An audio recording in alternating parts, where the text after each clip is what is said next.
Hi, we should be good to go. As good to go as I can be today.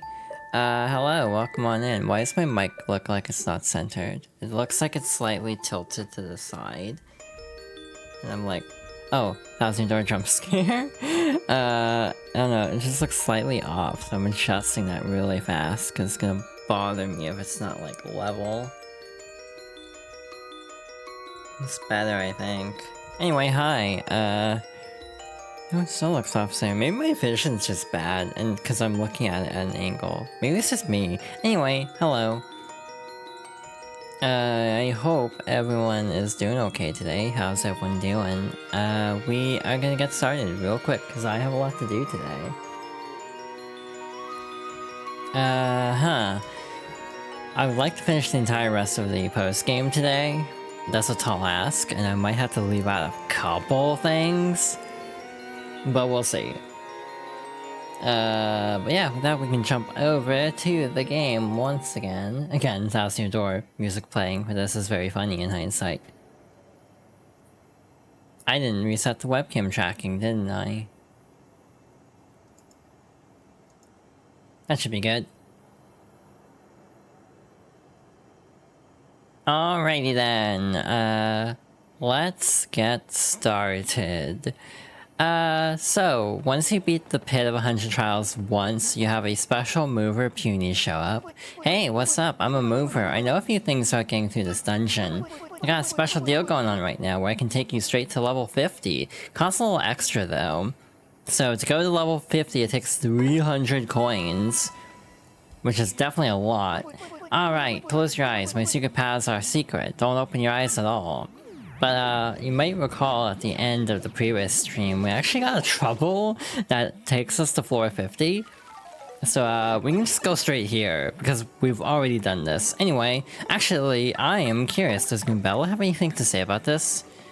She does not. Actually, what does she say about this in general? This is an intermediate level in the Pit of 100 Trials. These appear every 10 levels.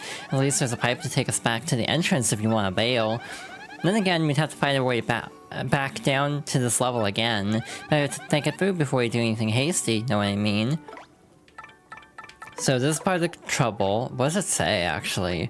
There's graffiti on the wall here. Swab's wish. I wish to get married to Bobolink, my dear love, in a shocker wedding. I want us to have 22 kids, enough for 2 soccer teams, Shablooey. This graffiti was scrawled on with a fierce hand. It doesn't seem like any amount of rubbing will erase it. So what we gotta do is blow it up. Neat. So that is our final trouble, if I'm not mistaken. We're good to go there. Actually, really quickly, I want to unequip Part Finder, because if things go well, I think we'll actually this would be very good now that I think about it. I'm almost tempted to toss Charge on. But yeah, I think we're good. We have all the badges also, by the way, so we're in pretty good shape there, thankfully. But yeah, we just gotta do the last 50 floors of the pit again. So this will be a pretty chill stream, hopefully. Again, I've been taking the streams and editing them down to kind of like Let's Play-ish style videos that are like 30 to 50 minutes usually. And I've basically been going through all the different games I've played. A couple streams aren't really making the jump over there. Like, the one-off type streams I'm often not editing down, but like all the game clearing, like playthrough type games, I'm trying to edit down. So, for the sake of this, I actually don't know what I'm doing. A lot of the second run of the pit, actually a lot of both runs of the pit might be left out. Just because it's a redundancy.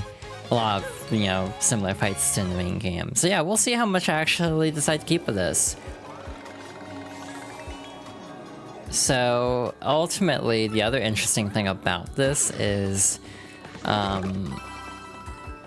we have the possibility of mover punies throughout that'll take us down 5 floors.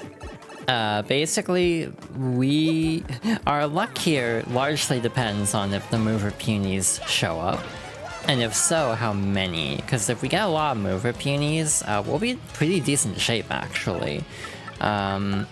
However, there's a possibility we don't get any, so that sucks, obviously. I don't think I've ever had that happen before in either version of the game. I didn't know that could happen. What the hell? Boulder jump scare. I thought like, oh, is the background gonna fall? Wait, the background's gone. What's happening? It's like, oh no. So yeah, I don't think I've ever seen it happen. So that's fun. Again, you play a game for most of your life and there can still be things to surprise you about it. I also didn't refresh the spell with Merly because I was like rushing to get in position before the ad break at the end of last stream. But also because I felt like we got into so few fights that Merly will probably be applicable for the entire rest of this playthrough, if I had to make an educated guess on that.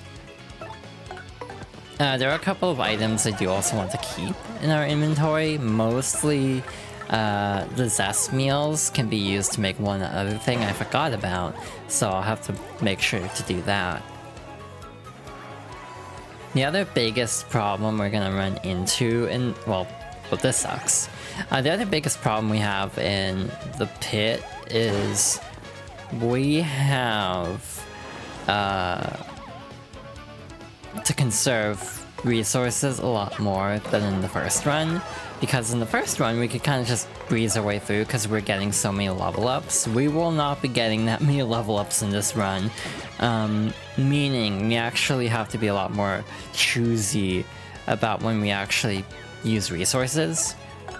Like, I can't be using FP and star points, or yeah, SP I guess, as frivolously as I did the first time, because we will not be leveling up very much. We'll barely be getting any star points until we get to like floor 80, if I had to guess. Which is gonna be a bit. And again, if I was smart, I would have done this on my own time, and then just queued the start of the stream for, you know, just have the stream start with the beginning of this, but I sometimes am not the most, like, good at planning, so it's like I didn't have like an hour and a half before stream to just get to the final floor and start the stream there, but like, in retrospect, I could have just done that. But hey, this gives an opportunity to hang out a little bit. But yeah, hope everyone's doing well today. I'm feeling pretty good, actually. I'm very, very damp because I walked and it started pouring rain. So that was fun. I actually don't mind walking in the rain. The only problem is being, like, yeah, very soggy for the rest of the day. Beyond that, I don't really mind walking in the rain. I actually like walking in the rain, if I'm being honest. It's kind of like therapeutic, and also growing up in a place that had very little rain for most of my life, I think I'm also just kind of like... I don't know, it's just kind of... Oh, right, these are immune to fire, god damn it. I don't know, it's just kind of nice having a lot of rain when you're used to dry-ass weather. But yeah, not much new with me. In terms of, like, things upcoming, I am still trying to figure out how the hell I'm tackling the next playthrough after this, if I'm being real. Because also my voice is a little congested, by the way, so I might be like clearing my throat occasionally. So yeah, I'm still trying to figure out how to tackle the next playthrough. Just because, how do you tackle a life sim followed by a pet raising game? The next two, actually, because again, after that is Nintendogs, and that's also a little bit awkward to try to cover. Did I actually posted the streams live? I forget if I did or not. I think I did. Yeah, I did. Cool. I actually occasionally can remember things.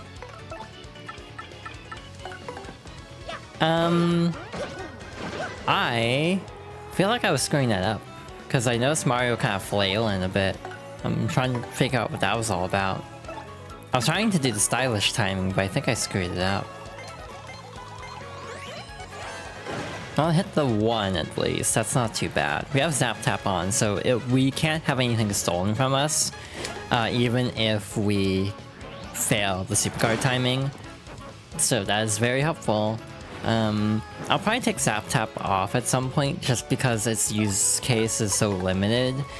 In terms of later enemies that don't deal direct contact damage, it's like, why have it on? I guarded just because I was not feeling confident about the supercard.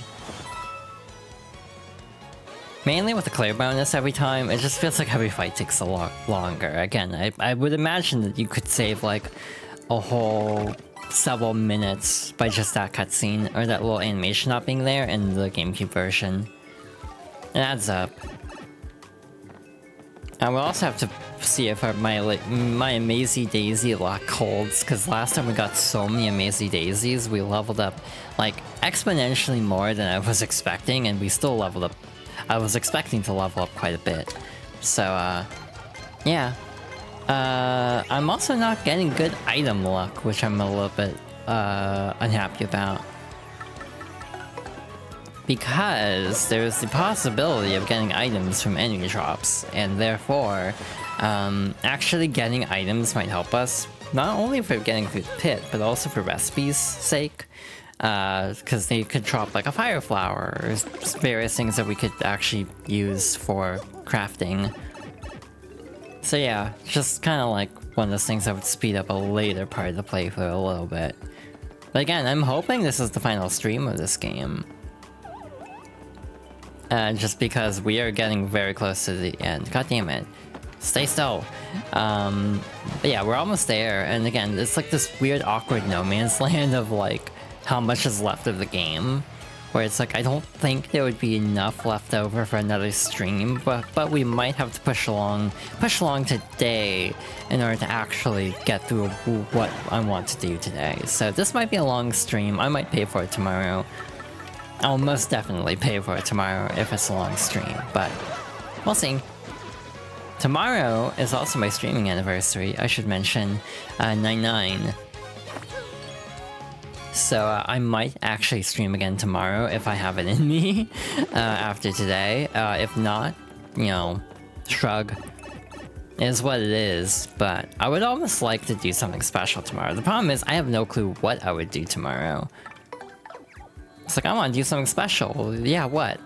Don't know. So yeah, that's just how I operate sometimes. Sometimes don't plan ahead as much as I should.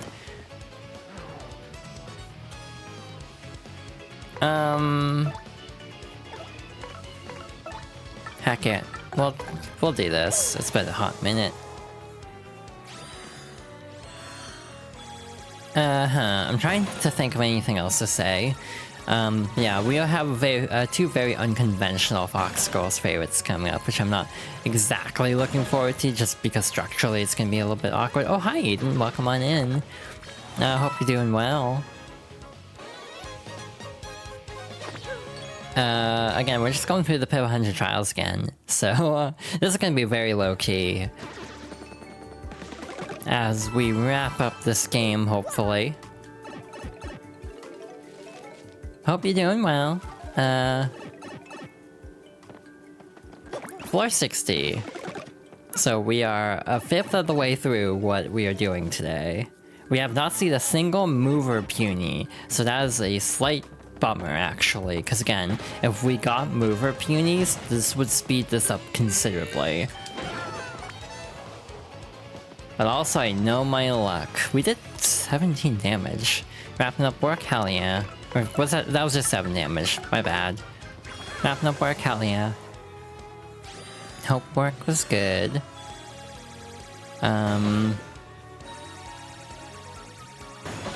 I am trying to think of things to talk about because I don't really have much to talk about today. I'm gonna be real. I'm feeling very boring today, if I'm being honest. But yeah, don't really have much going on, so overall, just been having a pretty alright time. So kind Monday at work, hell yeah. That's good to hear. You'll love to see it, as they say. Who they are, I don't know. Don't worry, it's for vibing, hell yeah. In terms of like gaming news, I guess I can try to think of things to talk about, but I don't really have anything to talk about, interestingly. Like, there's rumors of a Nintendo Direct this week. I'm kind of like, shrug. If it happens, cool. If it doesn't happen, it's not the end of the world. Which people seem to make it out to be like it's the end of the world. It's like, I'm fine without a Nintendo Direct. I don't know why people are so like unhinged about Nintendo Direct sometimes. Yeah, I'm just kind of chilling. Obviously, I like seeing cool video games being announced, but I'm also not like, you know, hinging a lot of my like existence on a certain video game existing, which I think is a recurring problem with like gaming discourse, is just how much people like, if X doesn't show up at this Nintendo Direct, it's the worst Direct ever. That's literally how people act about this, and it's like so weird to me. I don't get it. It's like I've resigned to not getting the things I want in life because the things I like are very niche. Now we're getting Professor Layton 6, or no, 7 at all is like, hell yeah, let's go. But I'm also like, where the hell is it? Because it's been like 2 years since it was announced, I'm pretty sure. Like, I don't expect things. Like, I'm not even, again, not to constantly rag on Thousand Year Door fans as I'm playing Thousand Year Door, but like, I wasn't ever one of those people who are like, Nintendo, and specifically, producer, I'm trying to remember his name. It's like Kensuke Tanabe, I think. It's like, oh, well, he hates Paper Mario and Paper Mario fans, so we'll never get a Thousand Door remake. It's like, I wasn't even in that camp. I think that's hyperbolic as hell, and so many people, like, legitimately talk like that. But I was of the opinion that we probably would never get a Thousand Year Door remake, just because, like, why would they remake this game? It's like, to me, this Thousand Year Door I love, but it, to me, is in cult status, where, on GameCube especially, where it did not sell well, because, like, 20 million people had a GameCube, so it did not perform super great. And reviews at the time were actually kind of mixed, because it was just seen as more of the same. Which is funny, in hindsight, how people didn't vibe with this game necessarily, because it was more of the same of the original, and the super happened. It's like, wow, this is too different. It's like, please make up your mind. You cannot have it both ways. But I just kind of was like, I'm never gonna expect a Thousand Year Door remake, because it just feels like an out there kind of thing. It's like, I'm not gonna hinge my love of video games on like an extremely small chance. And so maybe, okay, how will this work actually? Experiment time. What was I saying? But like, when this game got announced, the remake specifically, I popped off. Because it was a big deal to me that, like, one of my favorite games ever was getting a remake. It was very cool that this game was getting a remake. However, it's like, if this game had never gotten a remake, I mean, the original is always going to exist. So, like, it wouldn't exactly change a whole lot for me. I would still be playing this game a ton of times, just by the nature of, you know, I like this game. So, for example, if I was playing Fox Girls Favorites back in 2023, this game would still be on the list, it just would have been the original version. I'd have to, like, figure out a way to actually capture this game through GameCube. You know, asterisk. There are ways to capture these types, like, older games like this, but I do still have my working GameCube copy. It's just not necessarily in the best shape, because it's, like, my childhood copy. Like 20 years old at this point, but like, there are solutions to streaming this game. But like, having a cool fancy remake that like adds new content, retranslates a bunch of stuff, hell yeah. Great. Cool. But like, you know, I don't know. I just don't get that worked up about games, I guess, anymore. I more get worked up about people being assholes about video games and actually getting worked up about games. Like, I've been on the soapbox so many times at this point, so I'm just kind of like, yeah, I don't know if I need to go on this spiel again, but again, we're also just going through the Pit of 100 Trials a second time, so... It is a conversation topic, and one that does stand out to me a lot, because, again, I've seen a lot of crappy video game discourse over my years of existing. And a lot of it wears me the hell out. So yeah, my general feeling is I like video games. Video games are pretty cool. But a lot of people, I think, actually thrive more off the negativity than they actually thrive off of, like, actually playing the video games. People are more into the hype cycle and discourse cycle more so than the games themselves. Think about the next game in the series. 2007. This was like early ass internet culture. Like, you know, early internet culture. And they had Francis. Like, just to get a little bit ahead of ourselves at the moment. It's like Francis as a character that existed in 2007. So, while I do agree that video game discourse to some degree has always been bad, and I do admit that I think in some ways the current landscape is worse than it used to be, I think Francis has kind of proved that, like, yeah, gaming discourse has always just been like that to some degree.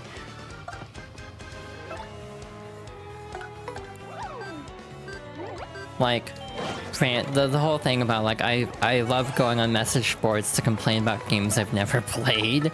It's like, damn, that hits different now. Because, like, yeah, no, that is a major attitude that people actually legitimately have. And I don't get it. It's like, for me, I like... Ow. I'm trying to think of an example of that. So, like, again, Origami King, again, the only Paper Mario I'm kind of iffy on is Sticker Star, but even then I'm, like, okay with it. It's like a 6 out of 10. But I don't think it's, like, bad or anything. It's just kind of lukewarm, I suppose. But a lot of people act like Sticker Star is, like, the worst abomination of a video game to ever exist. I'm like... Right how Retribution exists. A lot of shovelware in Steam exists. A lot of shovelware on all platforms exists. So, like... I remember hearing somewhere, and I don't even remember where I heard this take, but basically the take of, like, a lot of people's worst video game takes end up being very privileged because they are in a position where they can avoid the worst of the worst with gaming. It's like, most people will not play the worst games to ever exist, because the worst games to ever exist are often, like, you know, extreme cash grabs, or in some cases believed to be, like, money laundering, potentially.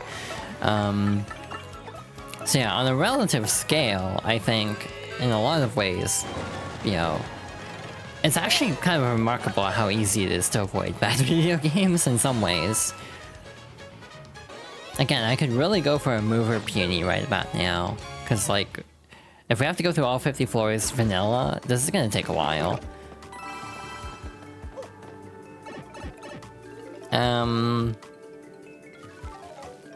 In terms of other things to talk about, the problem is, because I set up that incentive, I don't want to talk about K-pop or Guilty Gear, because I might need to save that for the incentive.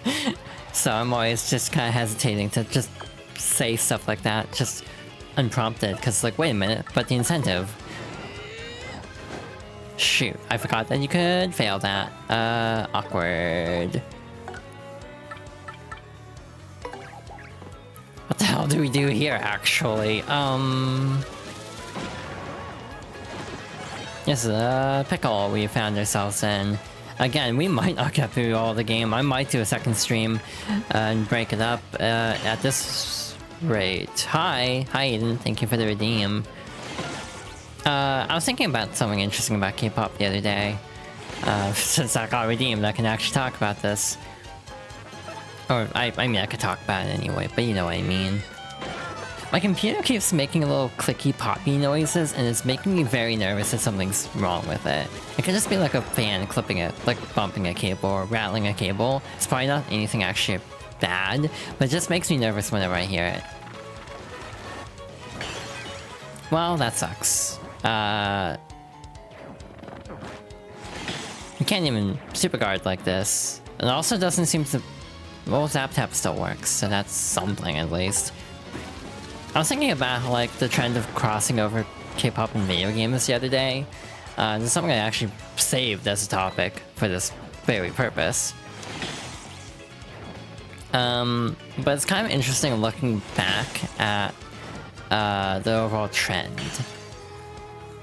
Like, where the hell did this start is a good question. So like, what was the first K-pop collab with a video game? Would it have been League? Because my brain wants to say it's League of Legends with KDA. And now it's just kind of a common thing that happens. And mind you, it's also a different dynamic with KDA because they are branded in the fictional universe. And it's not like actually a group just being referenced and represented in the game. So KDA does feel very different than K-pop collaborations since. So for example, it's like you don't just have like Soyeon in League. It's still just her voicing Akali for the singing voice and stuff like that. So it is interesting how that landscape has actually shifted quite a bit. We're gonna use a Whack-A-Bump actually because I'm low on FP and we have so many healing items. I think I can spare one. This is a disgusting set of enemies actually. What do I want to do about this? I think this is time for Yoshi, actually. But I was trying to think of all the K-pop collabs and video games I'm aware of. KDA obviously is one. I think there was a New Jeans collab with PUBG, of all things, or PlayerUnknown Battleground, which has been renamed to like PUBG Battleground, which is like PlayerUnknown Battleground, which is like a pet peeve of mine of when they actually accidentally like repeat a part of an acronym in a title.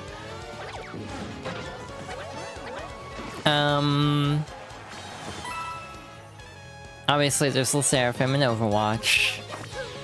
There were talks about New Jeans in Fortnite also. I actually wonder if Fortnite would ever do a K-pop collab anymore. I kind of feel like the answer would be no. The problem with like K-pop collabs in media is just how companies don't want to do it, basically.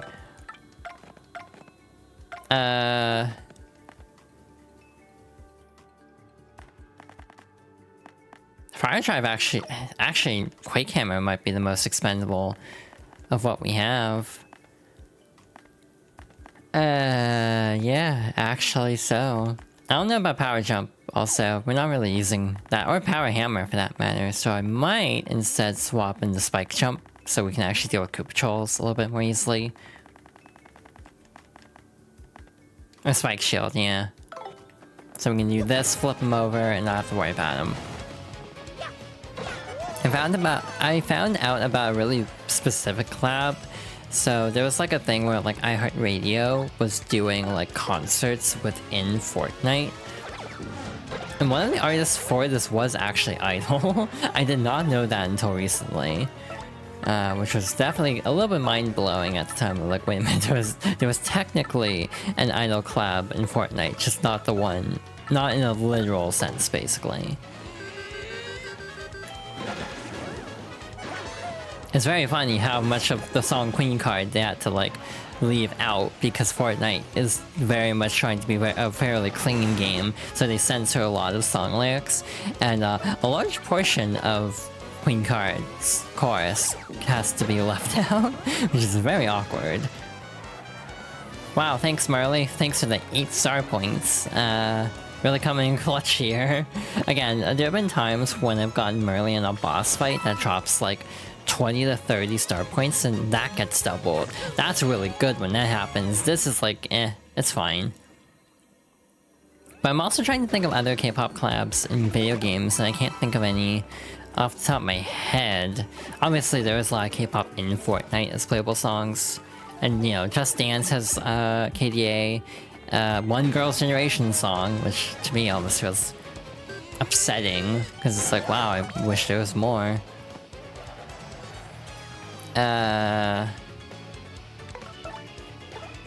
What the hell do we do about this set of enemies? Actually, this would have been a good time to toss a... Actually, how does this work? Do they have one defense? I think they have one defense, so this is probably a waste, actually. They might still actually get the Rune Powder to work, because I don't think we'll actually KO. We got the first one at least, that's what matters. Yeah, I'm trying to think of other K-pop collabs in video games now. I actually can't think of any. Genuinely drawing a blank on that. Ew, that sucks. The one nice thing is Yoshi does pierce defense. We can also do a special move. But another thing I find interesting is just how much K-pop has kind of been normalized, because I almost feel like when K-pop started branching out, because like, okay, if we want to be really specific, I think the first major appearance by a girl group, for example, in like American media, was Girls' Generation appearing on David Letterman. Like, that was one of the first really big, like, international performances by a K-pop group. But obviously around... That was like 2010, 2011, it was The Boys. So I don't remember the exact time frame of that. However, around that time also a Psy. So obviously Psy was huge, Gangnam Style blew up big time. So I think, like... It was sort of a weird thing of it definitely popularized K-pop, but I also don't know if it really helped K-pop that much in some ways. Just because I almost feel like Psy and Gangnam Style specifically were not like taken the most seriously, shall we say. Which is a shame, because I actually do think a lot of Psy's output is solid. It's just, I feel like Gangnam Style specifically is kind of a meme. But I definitely think that kind of didn't necessarily put the Western perception of K-pop on a great foot to start out. I think Goombella might do more damage than Yoshi at this point.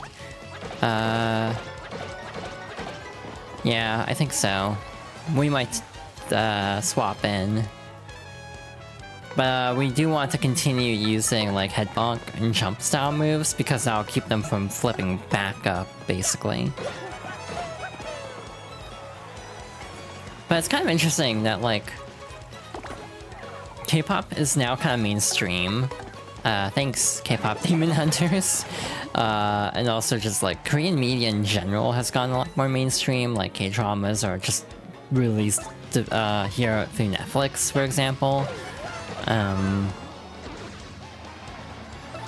So yeah, it's just kind of been like a slow normalization of K-pop in the West, I feel. Like, it's just kind of, like, it's not like a niche, like, weeb thing anymore.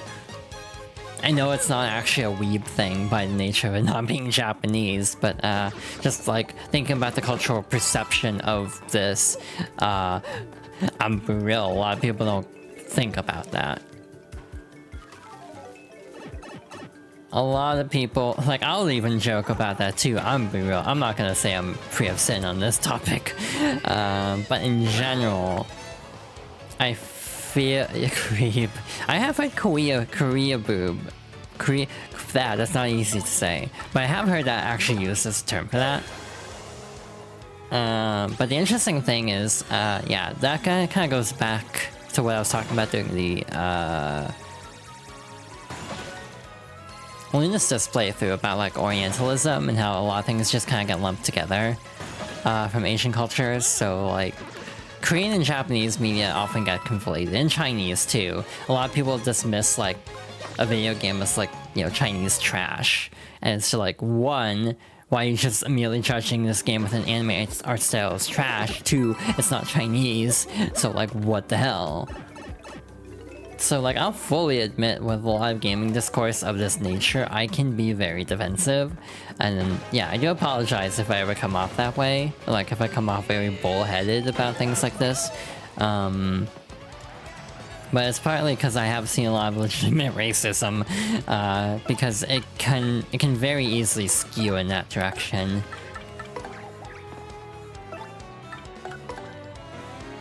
Like, and a lot of people don't even know, like, a lot of people don't even get that they're being racist with this kind of thing.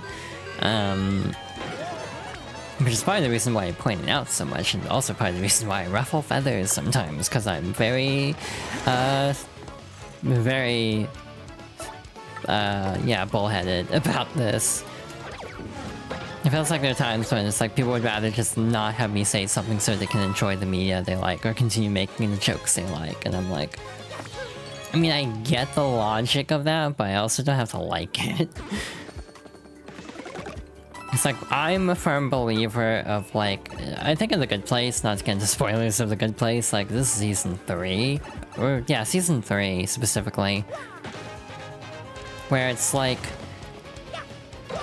I'm of the opinion that I simultaneously admit I cannot live a perfect life, because I mean, I'm playing a video game on this console that was probably not made with the best labor conditions, because very few things are made with proper labor conditions, to be real, in manufacturing. So, like, you know, there's always going to be some, like, issue with, like, a piece of media. And a lot of works will just have something tied to it that will be like, oh, well, that's unpleasant. And it's like, I don't think the answer is to just not engage in society whatsoever in an attempt to be, like, to live a perfect life. I don't think that's the answer, because then you're just kind of making yourself miserable. But I think you can be choosy to, like, have a line in the sand somewhere, basically, which a lot of people don't do.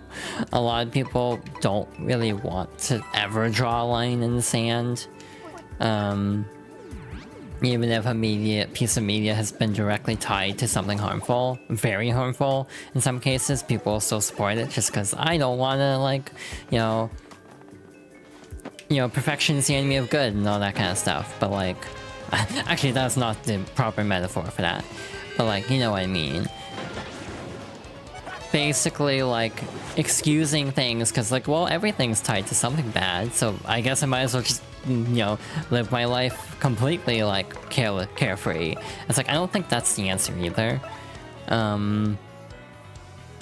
That's what I'm trying to say here, is like, yeah, there's a middle ground here where it's like, I don't think it's good to just go out and be, like, completely,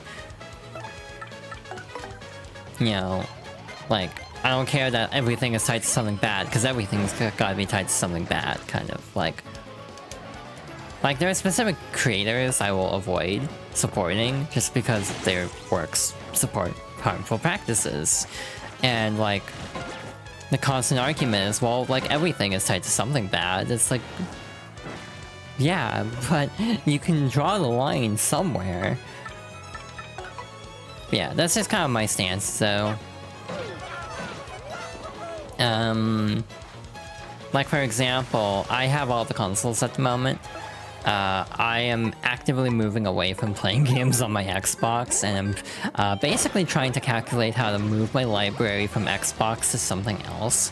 Because, like, Xbox is, like, doing bad things. I don't want to get into detail on this stream, basically. But there are plenty of resources if you want to look. So it's like, I don't really want to give Microsoft money. And it's like, well, all video game companies are doing something bad. It's like, that's true. But Microsoft's like an extra level of not good, to the point where it's like, I don't really want to, like... Huh, that's an interesting drop. A pity flower badge. We already have one, but... Neat. Again, enemies can drop items. They can drop some pretty good stuff, too. Again, part of me is almost like, maybe I should have had the item finder badge on.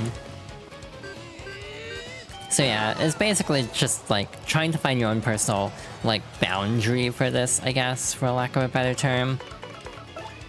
It's like where you draw the line is going to be different than where someone else draws the line, and I'm of the opinion of I'm going to say something at least. Like, I'm just gonna be like, hey, I find this kind of problematic because, yeah, I don't want... It's like, I'd rather someone know what they're getting themselves into, at least. And if they decide to support it, that's their prerogative. And frankly, how they respond is their prerogative, too. So it's like, someone's like, oh wow, I didn't know about that. Thank you for letting me know. That's different than saying, like, I don't care, I'm supporting this anyway. Which is like, cool.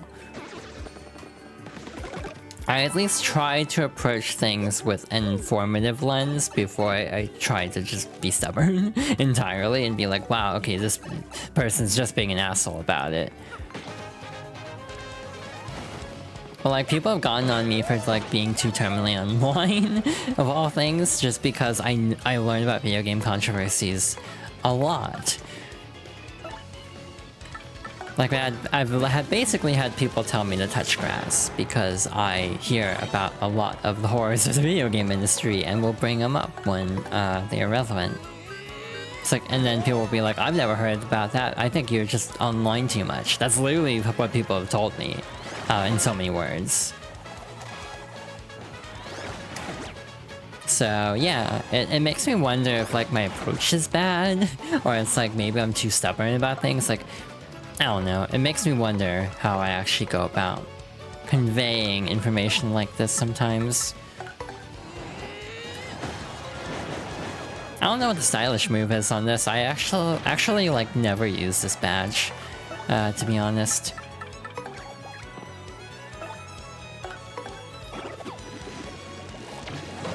Again, it's like I can't tell anyone what to do with their life, but I can at least, you know, give them the information I have to hopefully make a decision that works for them.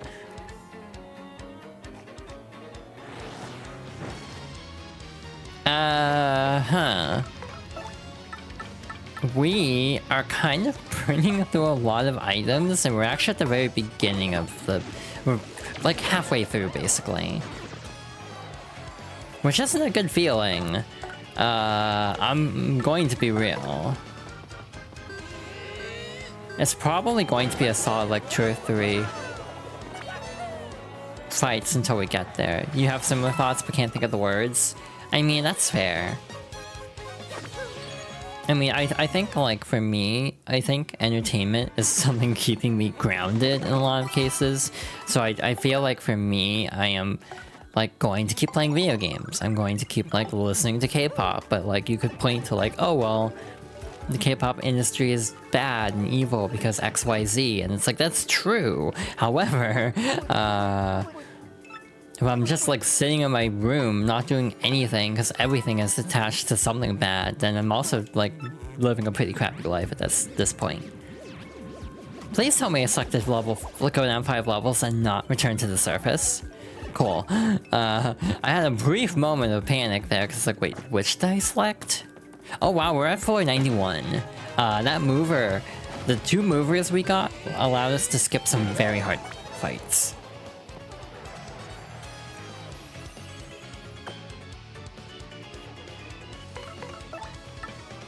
I don't think an appeal is gonna give us enough. Well, I think this is a good time for the shooting star for starters. Starters. But yeah, my overall opinion is like a good example in gaming right now is like fighting games, because like the whole Evo news recently. I'm not gonna dive too deep into that on this stream. Oh hey, we got exactly enough. But I do kind of stand by my view of like, I don't really think I can watch Evo anymore if it continues under its current management. That's basically my feeling, because it's like, as a trans person, I am directly like affected by some of the things that the owner has done in terms of like this being something bad about trans people, or just LGBT people in general. So yeah, there is this sort of sense of like, I mean, not everyone's gonna draw that line in the sand there, because it's like, some people have to make money, to be blunt. It's like people make their living off fighting games, so a lot of people will not make that same call. But I'm also not in a position where I'm like making money off fighting games, so I'm also here in my like, my moral high ground of someone who this doesn't affect. So that's also something I fully admit. And this is something else I've ran into a lot with like talking about Microsoft. I'll read that in a second. I'm very much locking in button mashing. But hi Chibi, thank you for the head pass. Hope you're doing okay. And if not, sending all the hugs.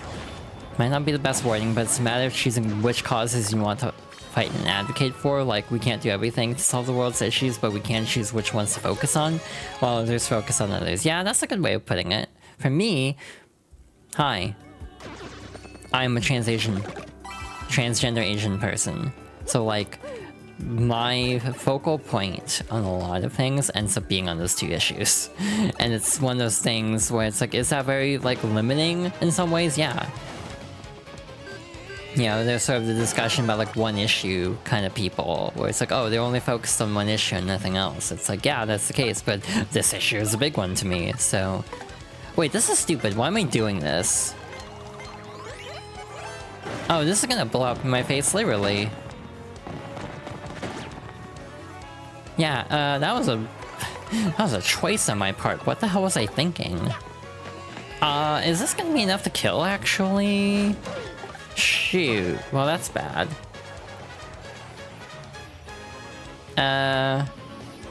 Thanks. They're probably not going to attack, though, because they have a Bushi. When they have an item, they almost always use it that turn, I've noticed. So yeah, this sucks, actually. Just got up from a nap, still sleepy. Aw. I hope you had a nice nap. The burn is gonna take it out, so no worries there, but you need to survive this turn. Ow.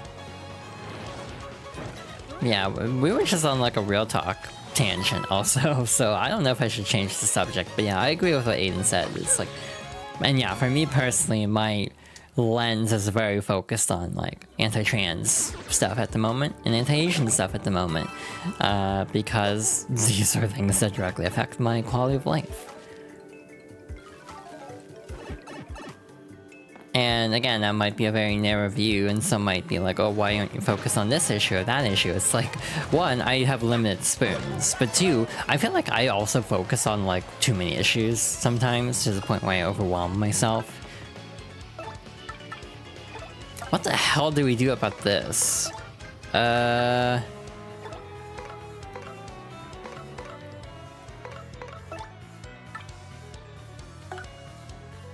Genuinely, what do we do about this?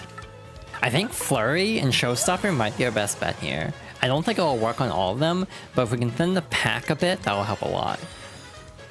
Also, I'm a little bit sad. I did a test run on my own time, just to roughly gauge how long this would take. I ran into so many Amazy Daisies again. There was one battle where I literally had 2 Amazy Daisies in one fight, and I basically got 90 star points in one fight. It was ridiculous. Well, that sucked. Problem, potentially. And yeah, it's like, I'll generally try to live a good life, is my feeling. I know I can't do everything perfectly, though.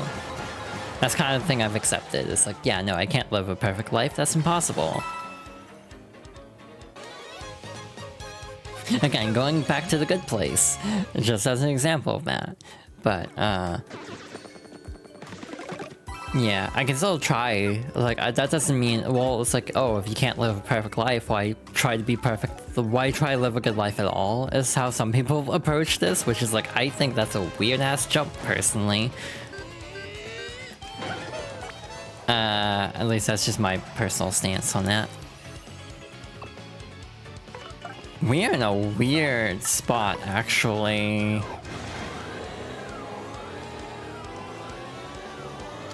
Wow, my timing was really off for that for some reason. Well, we got 2 of them. It's better than nothing.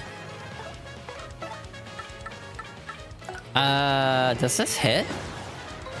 Cool. It's actually not a bad idea. Then we can kind of chip him out from here. Gross. Yeah, the enemies here are mean as hell. Again, I could really go for an Amazing Daisy just to get an easier level, but again, as established the last time we went through the pit, it kind of feels like things are fixed in a way that's like... We probably... Since we haven't seen one yet, we will probably not get any Amazing Daisies this run, and that's very much a bummer. Because again, I could really go for an extra level up before we get to the end. Also, I'm putting everything into BP from now on. I think at most we're only getting 1 more level up. Which is a shame, because I was really hoping we'd get a level up before the boss. Partly so I don't have to worry about star points going in, or star power going in. But I actually might have to hold back on some of these fights and just heal, for the sake of conserving star points.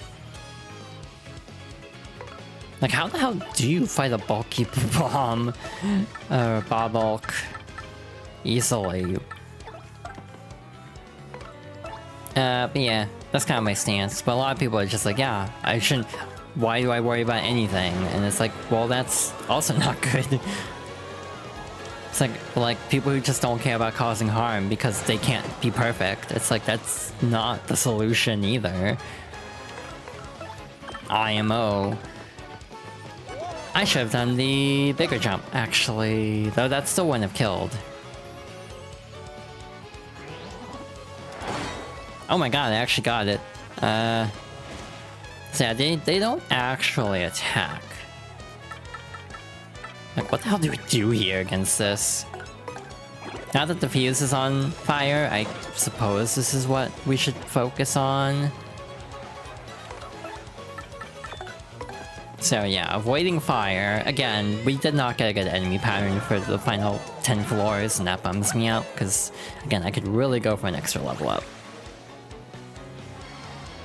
But yeah, we're basically working on trying to get to the 2 super bosses of the game, both of which are very mean, so we'll have to see how this goes. I suspect we will go through both of the life shrooms we have. We have one in storage. And by the way, again, in this version, you can retry if you lose a battle, which kind of defeats some of the purpose of the Bit of 100 Trials, if I'm being real. Well, like, it kind of trivializes it, to be honest. But also, from someone who's streaming the game, I don't really care. Because, like, I'm not trying to show off. My other hot take on this topic is people who get mad at this having a retry are like gatekeeping, basically. Like, who cares? I guess, is what I'm trying to say on this.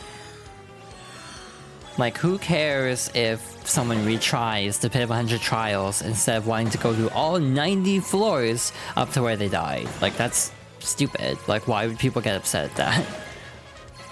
It's also the individual prerogative of the person if they decide to do that. If you really want to show off that you can do it in one run, you can just, like, restart from the beginning. You can go back to your last save if you want. So, yeah. I personally am like, accessibility good. Why do people don't like the continued pushback to games having accessibility features is, like, maddening. IMO. Again, this is just me on a soapbox, because I don't have anything to talk about gameplay-wise, because we're just, like, doing the same thing again. So yeah, I'm just kind of going on a rant. Yeah, not everyone's like, oh my god, Jesus, okay. Interesting.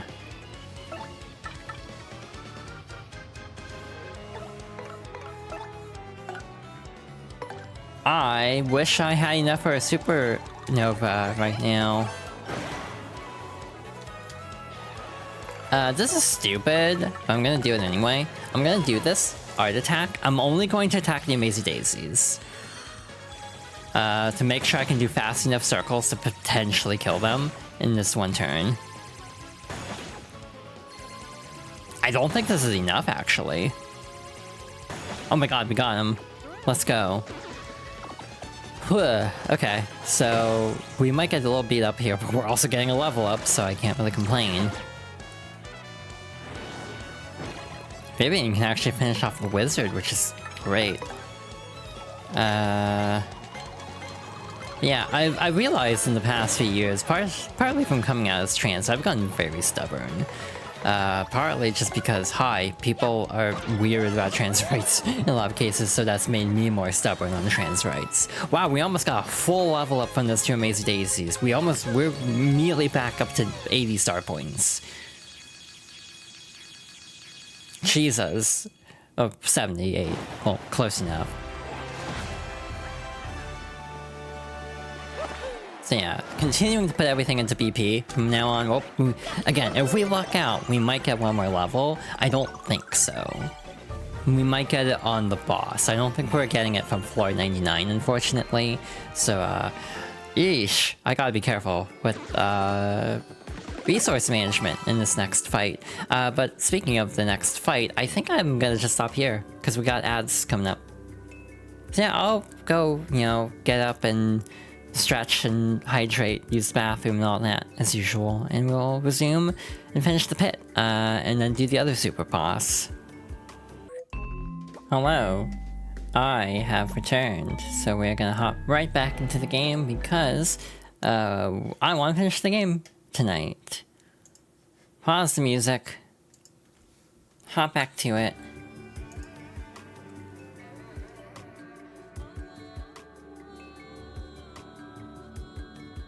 Okie dokie, so we have one more regular floor and then the first of 2 super bosses. Haha, I'm in danger. We have to fight this wizard, which means we won't get an easy heal before having to fight the super boss. The super boss is a pain in the ass, I'm gonna be real. So we'll have to see how this goes. There's a very high likelihood it could go really badly, actually. So we'll see. Shucks. We will use an Earth Tremor, just to make sure we don't burn through too many star points. Going back to the topic from before the ad break really quickly, yeah, people of all ages do play video games and love that people of various skill levels and abilities play video games. A lot of people don't have, like, the same motor skills as others, so the attitude just get good or skill issue just becomes so rampant is, like, majorly frustrating to me. IMO is very gatekeeping and bad. God damn it, we are too short from a level up, which is not great. I don't think we'll need that many star points or that much star power for this. This should top us off, or get us close to topped off for flower points. And yeah, I very much stand by the opinion that, like, games should kind of be for everyone to some degree. There's sort of the argument, it's like, oh, well, not all art can appeal to everyone, which is like, yeah, fundamentally that's true. But you can also make it so at least it's not, like, gatekeeping or, like, blocking people off. We're gonna equip those 2 to give us a little buffer in terms of, dodging. Scrat, emergency, equip there. I might toss an extra defend plus, actually. This is kind of a weird setup. Actually, do I want to go for the other power plus instead? I kind of do, actually. Yeah, we won't use charge strats. That's kind of like the recommendation. But I almost find it a little cheap, personally, to just charge and then finish off the boss in one turn before you can even aggro him. But anyway, we have arrived once again at the bottom of the Pit of 100 Trials. All there is this time is the Waka that we definitely beat up quite a bit on Kihal Key. That's a rare Waka. I don't think you see many of his kind anymore. Nope. If you whack a Waka, they drop a Waka bump. You can either eat those or sell them for a high price. You did hear me when I said these critters are rare, right? Just checking, because that means you should not whack them. You do understand that, right, Mario? Wacku, I'm Waka. You sure traveled a long way to see me. It's kind of cramped and dark down here, but it's also super quiet. Such a relaxing getaway spot. Whew. So, what if we do it anyway? Wacku, so that's why you're here. You wanna play with me? In that case, let's play. Ba-bam! Yes, indeed, this is one of the secret bosses of this game. In Waka. So, to give a little bit of extra context to this, you could find Wakas, I think, at Mount Rugged in Paper Mario, and they work similarly, where you can whack them on the head, and they'll drop a Waka Bump, which is like one of the better default healing items without cooking. And that's a tradition in all three of the original Paper Marios. You can find Wakas also in Chapter 5 of Super Paper Mario, which we'll get to eventually. So, I'm pretty sure it's been like a long-standing joke of like, hey, what if the Wakas just were fed up with Mario and like kick this shit in? So that's what this is for. Well, god damn it, that is very unfortunate timing, because this will probably miss.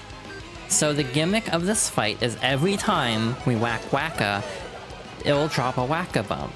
So, we can use those as healing items, as you know, but it can also throw them at us.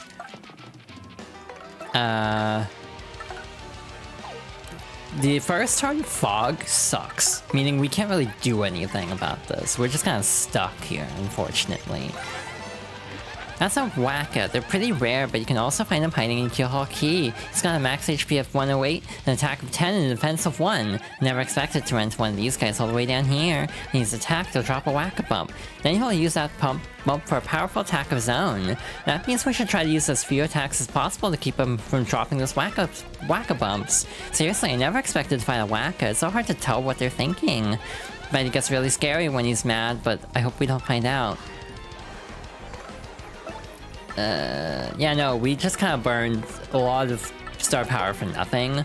But yeah, he can either throw them for 10 damage, however, he can also heal them for 25, like we can.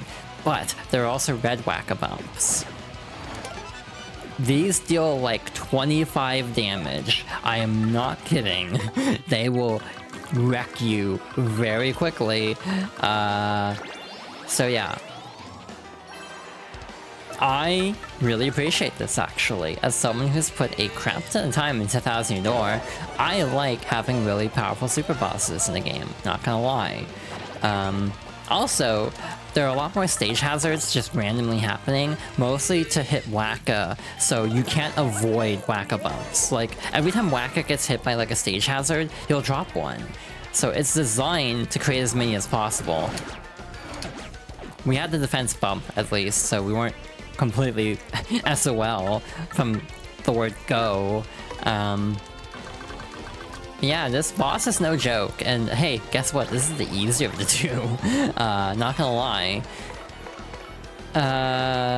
Swapping in Bobbery, I think, is our best bet. So because every hit will drop a Waka Bump, the recommendation is to go for single target moves, because if you do like Power Bounce, this is basically a fight to screw you over if you like Power Bounce. Because every time you land a single hit of the Power Bounce, it'll drop a Waka Bump, meaning it can combo you like 10 times. So yeah, it's like a weird inverse fight from how you expected to normally play the game, which is like just comboing. It's a really interesting fight. I actually like this a lot. Obviously you can cheese it if you want to. This is stupid. Ow. See, that did like 23 damage.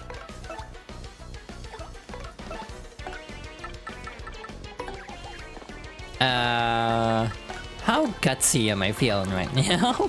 See, the problem is I'm playing fast and loose because I was expecting to use the life shroom on this fight anyway, so I'm not, like, being as careful as I could be.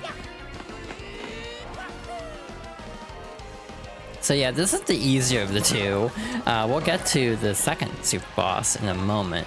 I'm actually gonna do this again. This is very gutsy on my part, because it could drop a red, and it could definitely kill me in one hit. This turn. But I'm taking a gamble. Or Merle could save my ass from myself and my own bad decisions. Thank you, Merle. That will still deal a lot of damage, to be fair. But the reason I did that was the hope that it would heal this turn. I wanted it to heal this turn because it basically means we can deal a lot of damage this turn and it will not fight back. Let's go! I finally got it at a time that mattered. Oh, so many times this playthrough I've gotten it, and it was when I was already full in the stat, so that's perfect. We are saved, basically, from, again, my own hubris. But I also have to land this. So we'll get 40 damage in this turn, but let's do math really quickly. So, like, 6 times 3 is 18.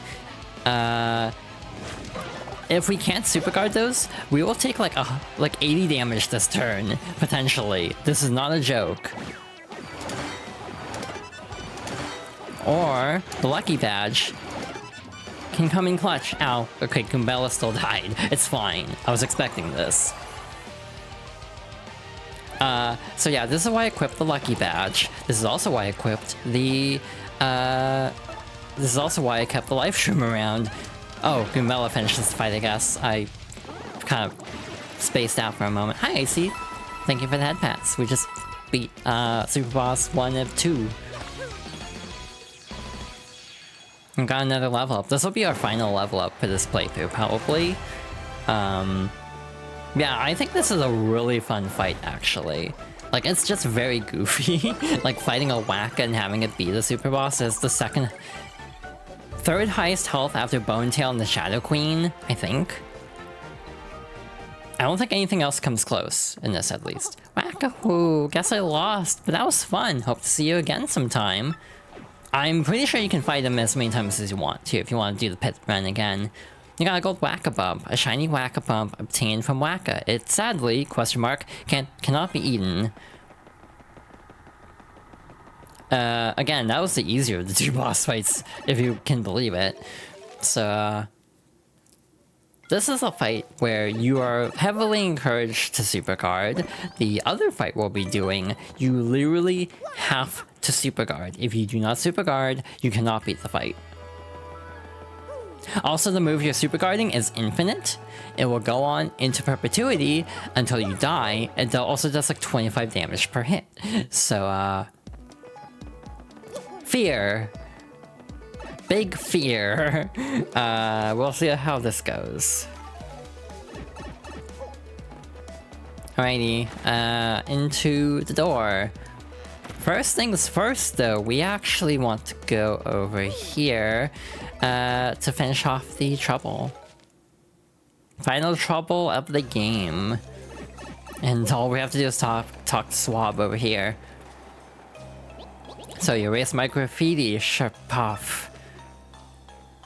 You erased it, Shashloom. I am so grateful to you, but it's not like I can confirm whether you actually erased it or not, Shapoo. Oh well, I guess I will just trust you, Shashakity. Take this reward, Chapow. Dusty made it for me when I told her how much I was missing the snow, Shafoom. You got a snow banooey, a zesty desert that refills HP but often freezes you. I'm going to start trying to fulfill my own wish now, but you cannot tell anyone what it is, Shfoom. Promise me, Shakroom, it's not like I just streamed the game, and everyone can see it through the VOD. Anyway, if I beat one, I can handle the other. I've done this fight a couple times already. I practiced it like a couple days ago to make sure I can get through it semi-unscathed. Semi-unscathed being the operative term here, because, oof. We also have an awkward thing here because I never did the second Glitz Pit run. So you know what that means. We can't get a full star point heal again. So I have to be careful. If I don't get this first try, it'll be very awkward because I can't restore star points unless I'm the champion. Wow, I did not actually use many items.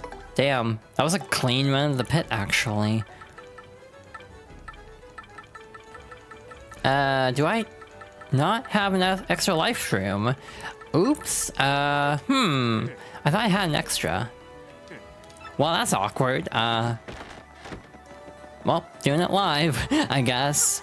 Just, you know, going in. I'll save before. I might reload if worst case scenario. I have to redo it. Which I mean is kind of likely. This is a hard fight, so do not be surprised if I botch it a little bit. So yeah, I never even did this. There's not really a point to doing it again. You do get the champion's belt as a key item, but that's like the only real difference. So it's an exhibition match, and you got Prince Mush. Would you like an exhibition match against Prince Mush? The exhibition match has been registered. Please wait in the locker room. Blah blah blah. Did I save? Because I said I was gonna save. I think I actually forgot to save. Oops. Oh well. Oh boy, I'm gonna get my shit kicked in probably. But we'll see how this goes. I did practice this, but also streaming curse. You do get some unique dialogue with like Rock Hawk if you could make it to the championship again, but the fight's the same. It's time for today's main event, and we're in for a beautiful brawl. Here before your eyes, our newest champion, the Great Gonzalez, will battle the very first champion, Prince Mush. Once all is said and done, which of these two beloved fighters will be left standing in the arena? Let's get our star gladiators out here. First, making his triumphant return to the Glitz Pit is the Great Gonzalez.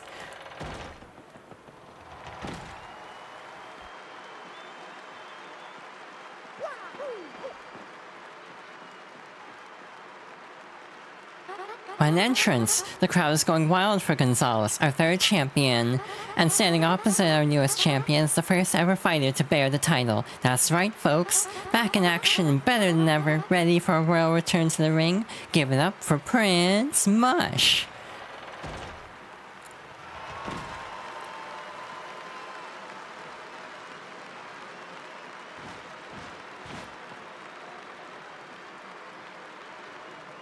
Two champions face to face at last. Excitement among the crowd has reached a new peak. It's time to ring the starting bell and begin a match that will echo through the halls of the Glitz Pit for eternity. Get ready to brawl. Jolene does have different intro quotes for every fighter, by the way, but again, the Glitz Pit run is basically the same. Okay, Mario, let's give this match everything we've got. So, Prince Mush is a stance character. He will swap between the little shimmy he's doing right now and hopping up and down. When he's shimmying, you can only hit him with hammers. When he's hopping up and down, you can only hit him with jump attacks. So, like, I can't spring jump, for example, because he will dodge it. Once we get to the halfway point, he will do a move that we have to super guard, or will go on infinitely until a character dies. Like, this is what we're dealing with here. So, Fear. We'll tattle in a bit. I want to deal a little damage first. He's actually got less health than the Wacko, I'm pretty sure. Thank you for the hydration check. I'll get to that in a moment. God damn it, game. You're just being really uncooperative today. With that fog.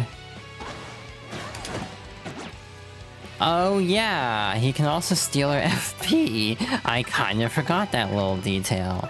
Oops. So the bomb clears the smoke, and I do want to do that, even though it's a waste of a turn, essentially. Will make our life a lot more consistent. See, this is like the way I play it. Oh yeah, he has like 6 defense, by the way. It's absurd. This is truly a super boss. And this is also why I equipped the lucky badges to make my life a little less hell. Bella still has an extra turn of that because we didn't swap route right away. That's fine. That's Prince Mush, the original champion of the Glitz Pit. He's finally making his comeback. He's got a max HP of 96, an attack of 6, and a defense of 6. You'd never guessed that he was kept away from fighting for such a long time. He's still a powerhouse. He's known for being a clean fighter, so he'll come straight at you without relying on dirty tricks. He's also known to switch between different battle styles. Just keep an eye on his stance. When he changes it up, you'll have to think fast and come up with a good attack method. And if you're not sure you'll come out on top, try to rely on super guards. Also, I've heard he's not a fan of cake. What's the story there, huh? Some cake-based trauma in his past? Whatever, if you can manage to beat this guy, you'll become the true, unrivaled champion. I'm guessing Rock Hawk poisoned him, too. A little interesting bit of flavor text. Again, you can kind of tell what lines are for the remake. Also, he's immune to, like, almost every status effect. I'm, like, 90% sure... Oh, what's he doing? I'm, like, 90% sure. Huh. Interesting. What was I saying? I'm like 90% sure, actually, that... God, my brain cannot do this fight and talk, apparently. That Showstopper can work with a very low percent chance. Showstopper being the one-hit KO move from the Crystal Stars. I have seen a video of it working. The odds are bad, obviously, because this is, again, it's a super boss. But it is a possibility if you're feeling very gutsy with how you want to approach this game. I am not feeling that gutsy, so we're not gonna risk that. God, what the hell is the stylish timing for Goombella there? Yeah, even with +3, we are still not dealing much damage. Or +4 in this case. Because that 6 defense is doing a lot of work. We're almost in the garbage, by the way. Once we get to the halfway point. Okay, good start. Let's practice.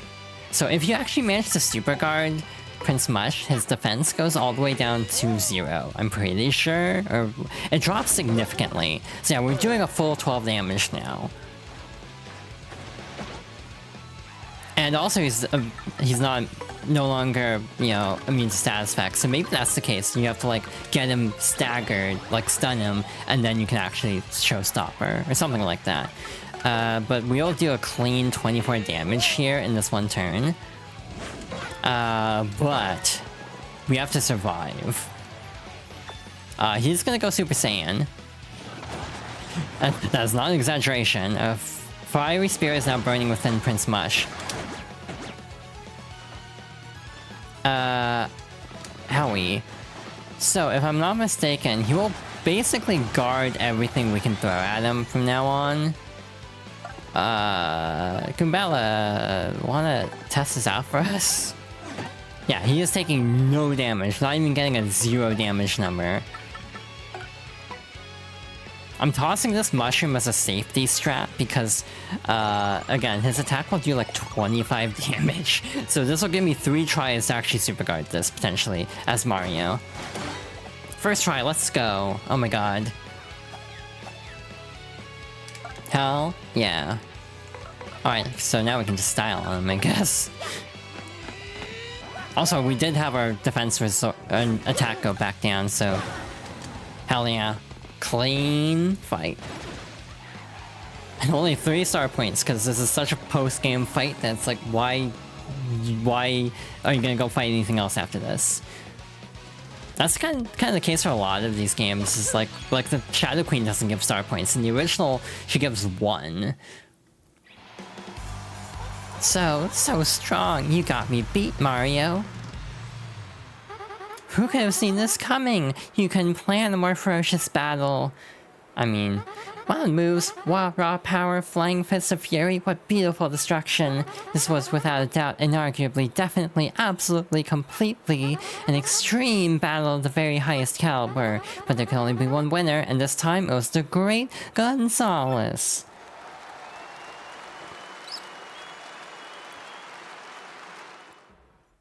Hell, yes. Here's your fight money of 30 coins, Mr. Gonzalez. Oh, that's right. I hear Mush. Oops, I make that Prince Mush has something to give you. I just saw him in the hallway if you want to catch him now. That's all. Take care, Gonzalez. Let's go. Congrats, you tireless tattler. Congratulations, you've had Goombella tattle on every kind of enemy. Your tattle log is now bursting with villainous secrets and juicy bad guy gossip. As proof of your efforts, we've sent you a special reward, the Tattle Trophy. Check your useful items to admire it yourself and show it off to friends. You've earned the right to brag. I also didn't show off the badge trophy. Trophy given only to those who have collected all the badges, collected info on every enemy, and the shiny whack-a-bump. I am hurting. Actually, no, I'm not gonna do this. We need to rest anyway. So, we are not going to be fighting anything else for this playthrough. So I can actually safely unequip everything. And instead, I'm going to equip these two, just to make my life a little bit easier. Never succumb to a first strike is also very good. So, yeah. We're just gonna go in cleanup mode now for the end game. By the way, whenever you complete a chapter, you do unlock an art gallery that has like various artwork for the remake. You can even like full screen it and zoom in and everything. But yeah, every time you beat a chapter, you unlock art, which is very cool. I'm not gonna go through all of it on stream, but yeah, it is very cool seeing like early design works for the remake specifically. You can also unlock a sound gallery that has all the sounds. You can even like set them to shuffle and loop and everything, which is nice. And they're divided by chapter. I'm pretty sure you can even... I don't know if that applies to the badge that changes it to GameCube, actually. Mario, thank you so much for that incredible match. We put on quite a show up there, didn't we? I know I gave it everything I had. We should both be proud. I have a gift for you. Consider it a thank you for being such a great opponent. I hope you'll take it. You got Prince Mush's belt. A belt matching Prince Mush's and a sign of his friendship. I'm ready and willing for a rematch anytime, and I intend to win it. First try Super Guard, I'm very happy about that. I'm also feeling very relieved because I was worried this fight was gonna give me hell. I'm gonna be honest. So, with that taken care of, we are gonna go into endgame completion mode, basically. I am gonna buy a few things while I'm here, I think. I'm gonna buy a couple of hot sauces, actually. Can I interest you in a bottle of our company's soon-to-be famous hot sauce, only 10 coins. How many do I actually need? I think I only need 2 of these. If I'm not mistaken. I'm also gonna buy a hot dog. Do I actually have room? I do. Again, I actually didn't use that many items, so even then we were actually in decent shape. So what do we have left to do? I mean, there's one character we can talk to for stories and lore, so that's something we can do. By the way, one added feature in the remake is you can actually pose behind the little hot dog stand here. You can also have the partner go through different poses too. The little alert I have for subscribing, that's like Vivian, that's basically at the hot dog stand. I just wanted to capture like her doing her little emotes, essentially. I am actually going to pick up this inn coupon, because we need to stay at least 1 inn. Potentially more, but we'll see on that. Yeah, I'm feeling very happy about getting through both super bosses that not effortlessly, that was not effort-free by any stretch, but not smoothly, basically. Again, feeling very good about that overall. Good stuff. Aw, thank you. And thank you for the head pats. And just thank you for everything, by the way. Just generally speaking. But it is recipe time. Oh, you again, huh? You're looking well or whatever. Want me to cook something for you, Crumsy Crush-a-lot? First thing I want to make is taking the hot dog and combining it with hot sauce. So, fun thing, if you're looking at a list of recipes for So how's your door? Make sure it's the Switch version, because this will throw off all the numbering. This is the one I was missing last time. You got a hottest dog, a spicy dog made by ZT, charges you and replenishes 7 HP and FP. This was not in the original. So as a quick reminder. I am gonna go in a slightly weird order, I think. I'm gonna go kind of backwards a little bit, I think. Just to make sure I get certain ones out of the way that, like, require very niche items. So we need to get a couple of Chickly Leafs in general. 2. No. 3? Is it? Yeah, it's 3 actually, right? Yeah. No, 4. I'm seeing 4 on my list right now. I do have a list, by the way, so I can actually quickly double check everything. How much room do we have again? I'm just gonna eat the... Nah, I should sell that. I might sell some of the cooking items just to save time. We'll get a couple here. Actually, why do I need 3 of these or 4 of these? Because I'm like, wait, do I only need 3? Am I did I count when I was counting it? Is that what happened? Because I think I only need 3 of these. It should put us at 20 items though. Yeah, so we're full up, unfortunately. Yeah, thanks to everyone for hanging out as much as they can. I really appreciate it. I do enjoy streaming quite a bit, so I'm glad I can do this as consistently as I have. By the way, tomorrow is my streaming anniversary. My first stream with this VTuber was 9/9/2024. So the temptation to do an extra stream of doing that, but like something special, but I have no clue what, for starters. And also I might be burnt out after today. If I do an extra stream tomorrow, I might also move I should have paid more attention, but that is correct. I might get rid of the Wednesday stream and then just stream on like Thursday or Friday. For obvious reasons. I don't know if I want to do 3 streams in a row. And even if I do, it might be a relatively short stream. I am silly. I already have hot sauce in storage. I didn't need to buy 2. I just remembered. Oops.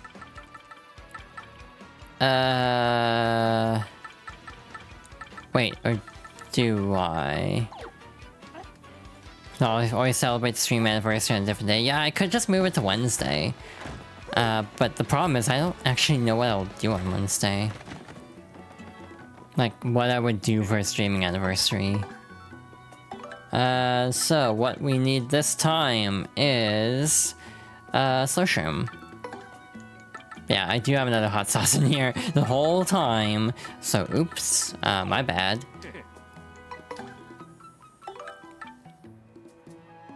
I guess I don't need these boo sheets anymore, now that we're not fighting anything. Guilty Gear again? Oh god, after the last Guilty Gear stream? And that was just pure chaos. I actually don't need like any of my healing items, we're not fighting anything else in this playthrough. Which is weird to say, actually, that we're done with combat. We might actually run into a couple fights as we try to round up items, but the 3 badges we do have should mitigate some of that. So we need Slow Shroom and an Inky Sauce. This should give us a Poison Mushroom. If I wrote this down correctly. If I didn't, we have a problem. You got a Poison Mushroom, eat it and it will poison you. Thanks. But we can actually combine this then with the couples cake we got from the incel and Kilki. I forget the Goomba's name.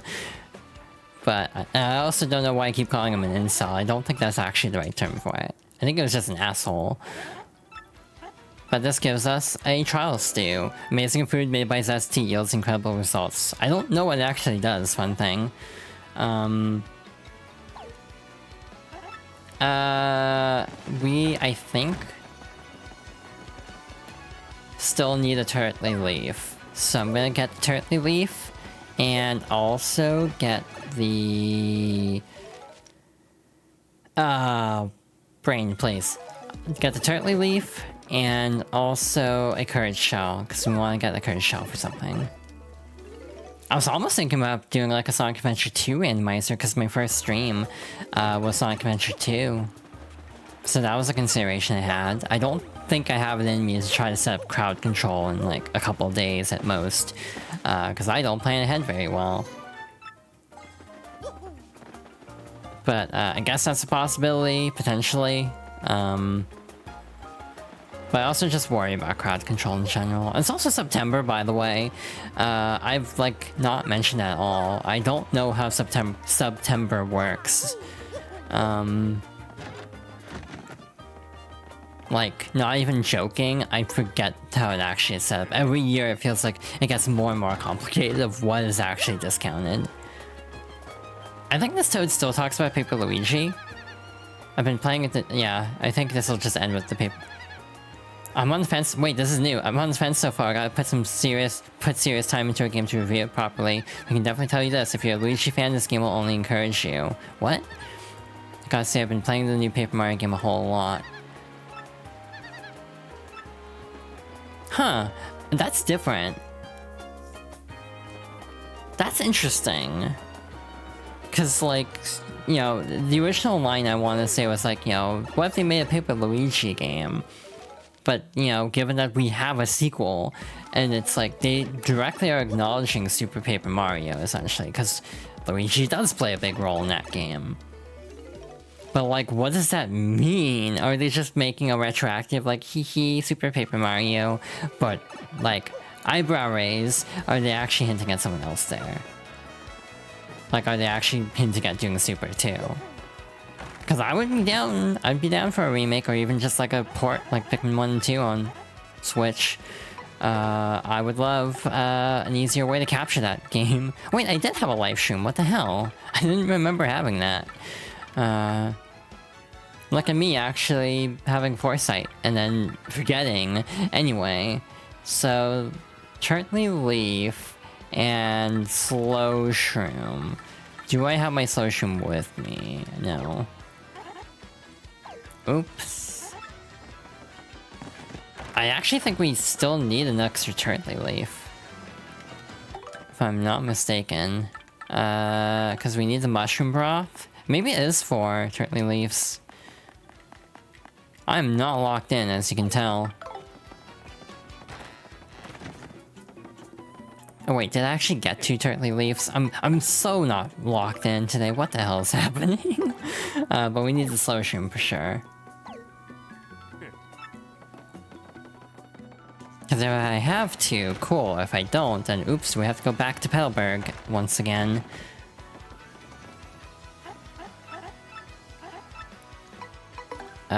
First things first. Pat the Fop, I agree. Pat the Fop. Also, hi. Welcome on in. This should be this should be the Koopa tea. Pat pat. And then we're gonna toss these two together. Slow Shroom and Turtley. This will give us the mushroom broth, I think. Again, I actually wrote everything out in a notepad, like, note thing. So I just have everything set up real nice and clean. Voila. Mushroom broth. Gradually replenishes HP, but also softens you. Ew. Not my favorite thing in the world is being softened. Yeah, hi Peter, welcome on in, hope you're doing well. Hope everyone's doing well. Because we don't need the Whack-A-Bumps, but since we can't get them back, I'm a little bit hesitant to sell those. The Fop Soft though, I mean true. Wait, did I not actually do that? Oh. So that's next on the itinerary, I suppose. Because we don't need that anymore.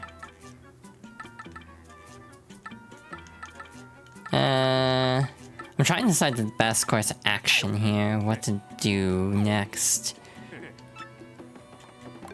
Guess we can do some of the stuff that takes honey syrups.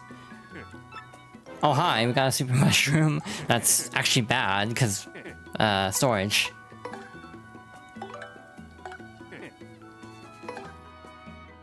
Just selling that right away. Guess we can store some of the stuff we accrued here. Snow bunny is rare. And hard to make. Whack bumps are rare.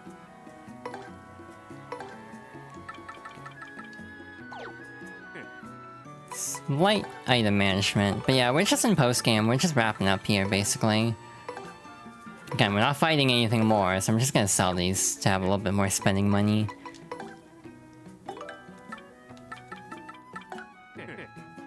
But yeah. Hopefully, at the rate we're going, we're able to finish the game tonight. And then we'll move on to the next Fox Girls favorites sometime in the future. Hell if I know when, though, if I'm being real. Because, again, I might need to do a little bit more planning still. Again, next one on the itinerary is probably Animal Crossing, which is like, how do I do that? Like, do I go for a debt clear? Do I try to show off as much as I can? Because if so, that'll take a bit. Unless I massively time travel. Did I only buy one honey syrup? I meant to actually buy 2. This will give us an icicle pop, if I'm not mistaken. Voila! Wait, do I need another ice storm? I think I do, actually. Maybe not. Yeah, maybe a maple syrup. How many maple syrups do I need is another question, because, you know, this is probably a good time to make a trip to Twilight Town, in that case. Guess we can stash the life shroom also, not like we're gonna need that anytime soon. God, I keep forgetting about the courage shell. Yeah, we're gonna leave the inventory relatively unattended, I think. So maple syrup, I think we need 2 minimum. Yeah, we need 2 of these. Because this is a bit out of the way, we're also gonna get the Peachy Peach, I think. Which is for resting at the inn. Only need 1 of those. And I might pick up the golden leaf here, because we need to make more tea. Gotta spill all the tea. Also, I actually went like almost 2 hours without chopping frames, so that is better than what I have been doing. Again, I've been having a lot of encoder overloading lately, and I don't know why. Because it's like, it's not like I'm doing anything different than I have been. OBS is just sometimes fickle like that. We will rest on the way back, I think. Again, this is so nice, just being able to just fast travel here. You love to see it. Yeah. I'm trying to think of anything else to talk about. I really don't have anything. Gaming news should be heating up pretty soon, though, to be fair, because we are in, like, Tokyo Game Show season. So, like, Tokyo Game Show is the end of the month, but a lot of companies do events before to announce things. Like, detail things before the actual events, essentially. So, in theory, we could get a Nintendo Direct anytime now. We could get, like, a State of Play or a PlayStation Showcase soon. Lots of possibilities, and overall, I'm just kind of in the wait-and-see mode of like, hey, if something cool happens, neat. It's like, you know, what's on the pipeline for the near future? Kirby Air Riders? Hell yeah, I'm in. I'm interested. I'm actually not feeling Sonic Crossworlds very much, unfortunately. It's fine, but it's not really, it didn't really grab me in the beta. I liked it more than the first beta, where it was just kind of a disaster in terms of item balance, but this was better, well, albeit I don't think I got first place once. But the item balance did seem a little bit better. I didn't see like the buzzsaw that cuts your cart in half nearly as much as in the first beta, or the alpha. It wasn't even a beta at that point. You know what they should do as a bit? next time you do a Sonic beta, and like I wish they would call it like a gamma, just to make just do a meme. Because it's like we're just going through all the phases of the E series with like alpha and beta. There isn't actually an alpha now that I think about it. I guess alpha is 0. I think that's actually the point.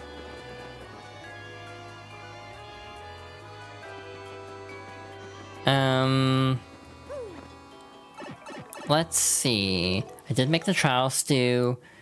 I think. Yeah, I made the trial stew. So I can cross that off the docket for now.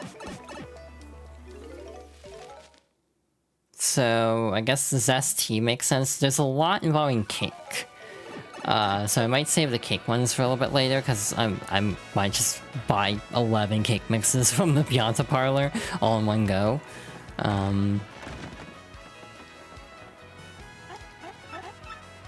We also need a couple more eggs, at least one more egg. Wait, I actually only need the one.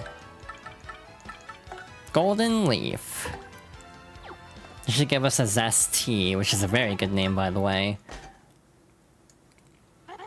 And I'm going to finally, hopefully not remember, or not forget to not get the one item out of the way. Do I not have an Ice Storm? But we're gonna combine the Courage Shell and the Zest Special. You can do either, to my knowledge. I'm actually gonna let this play out, because I think there's a special animation for it. But yeah, I think we can easily finish the game tonight, and even talk to like the guy in the rooftop as well, and get through the lore drop as a little extra thing to do.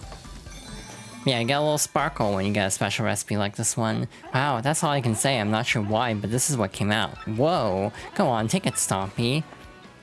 Got a courage meal. Hard food made by Zest Tea. Throw it to attack an enemy. Yeah, you throw it at the enemy. You don't eat it. This is an attack item. Which is very funny, actually. I appreciate that immensely. Did I make a fresh juice? Recipe list. I don't see it on here. What's after the omelet? I forgot. Koopa bun, I think. Now I might need to make a fresh juice. I might just have to buy a standalone of, like, something. Yeah. Again, we're not going to be using these anyway, so might as well sell them. Watch as I forget that these are needed for something I deeply regret my life choices. This is easy to make, so I also don't feel bad selling that. Now we cleared up a lot of inventory space.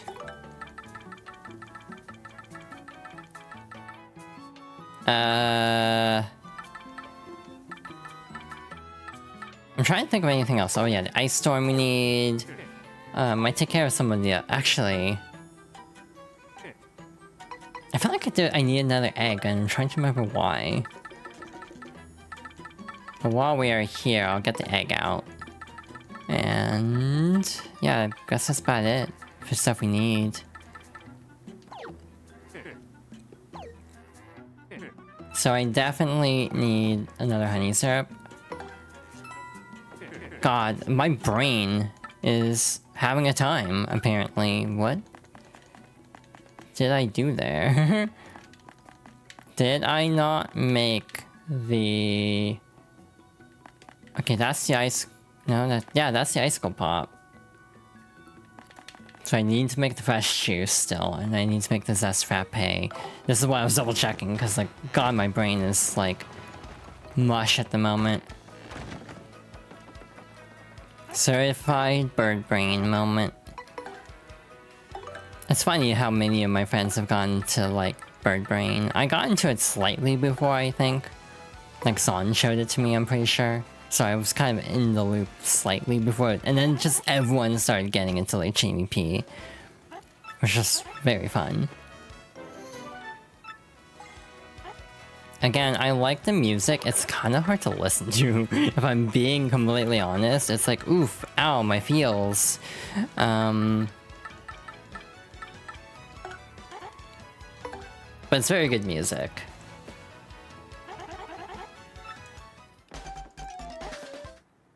I haven't even listened to a lot of it because I'm just like, look at the content warnings. I'm just kind of like, You like Shamey P before the Bird Brain music video? That is also very fair. Imagine being into Idol before KDA happened. Like, you'd probably feel like very like smug if that was the case. Like, really ahead of the curve on that one.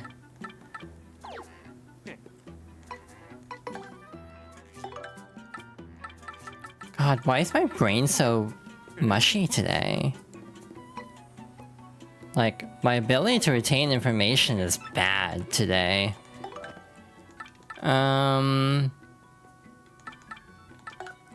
Which is great when checklisting, not remotely making this harder. Okay, we got the Zest, we got these three, and the Snow Bunny. So, in this row, there's the cocoa candy, and then this candy. And all the remaining candies, which are cake mix. 3 attack ones. We got a lot of cakes, basically.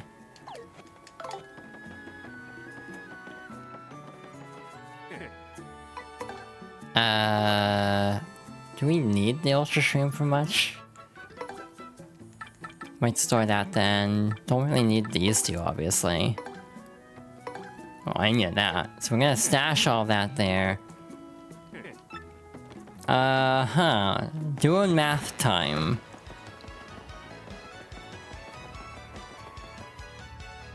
I think we need 10 cake mixes, maybe 11. When I was doing a test run to see how long this would take roughly, it took me about 45 minutes, by the way, and I was also going very slow. Though, albeit right now, I'm going very slow.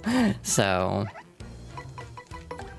I'm just gonna buy 10 to be on the safe side. I might almost buy another just to be doubly sure I'm good, but I'll buy 10 to start. Again, that should be enough. I think I just made something twice, or I miscounted. Either way, it's not a big deal. It's not a long walk over here.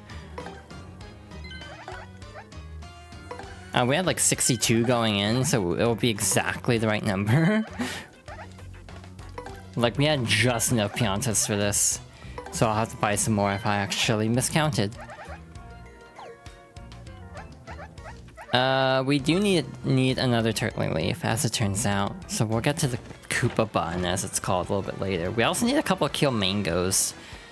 3, it looks like. Oof. We might work on those a little bit later. Yeah, we got the courage meal. We can do a few things here, for sure.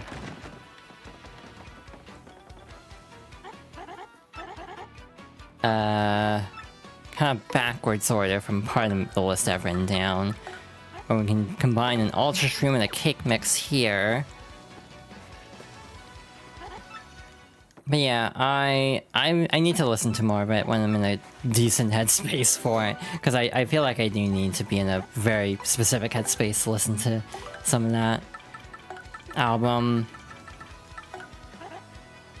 But yeah, it is very good. Like, that I will not deny. I've kind of gotten to Spoken For finally. Spoken For is a song that's very hard to listen to for me. So I'm also a little bit like... Again, there's nothing wrong with the song itself. It's just, oof, ow, my feelings. Kind of a song. But I'm kind of like... I think that's the song I'm vibing with at the moment. And I don't know what that says about me. That's the song I'm vibing with. Do we still have a jamming jelly in our inventory, by the way? Yeah, we do. Cool. Let me get this out of the way real quick. Yeah, we are flying through this at the moment. I think we can easily do this in under 3 hours. We'll probably actually be able to end early today. Anything else? No? Okay.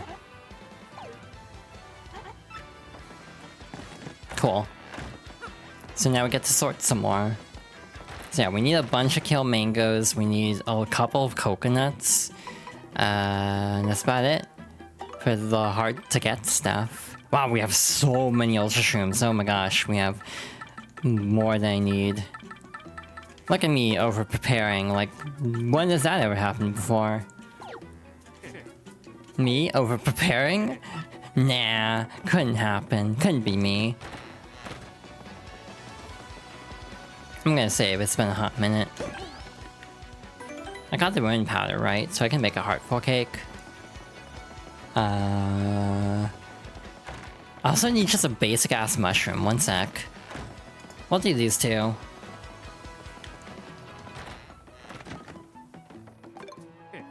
We also need a lot of fire flowers. Actually, do we need a fire flower for this? Yeah, we can do that. Again, I'm winging it at this point. If I accidentally screw up and I'm missing a recipe, that'll be awkward. But I'm just kind of hoping for the best here. Shroom and cake mix. Should be a shroom cake. I'm pretty sure they actually changed the name slightly for some of these. I want to say in some they were like just shroom, but I think some of them are actually written as mushroom now. If I'm remembering correctly. Again, it's been a bit since I've played Thousand Year Door, original, like OG Thousand Year Door, so I may be wrong on that, to be honest, but... Again, if I'm correct. Yeah, we only have like 10 more left. 11 more.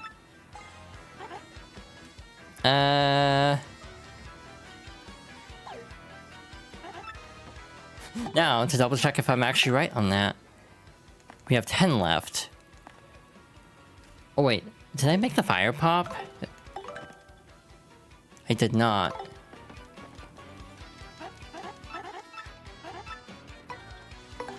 Wait, I must not have deleted something that I made, because I have one more than I actually should have. Oh, the jamming jelly, that's right. I think I did that already. So yeah, we have 9 left now. So we can easily finish this up tonight. And again, we might not even go the full 2 hours at this rate. So yeah, very nice. I probably could have taken my time a little bit more than I actually did. And look at that, ads are actually about to start. So, walking over here, saving, and then we will finish up Thousand Year Door after the ad break. Hi, I am back and ready to go, or ret to go as some would prefer to say. So yeah, we're gonna hop back to it and hopefully, barring any major catastrophes, because that's what it would take at this point, we're gonna wrap up Thousand Year Door.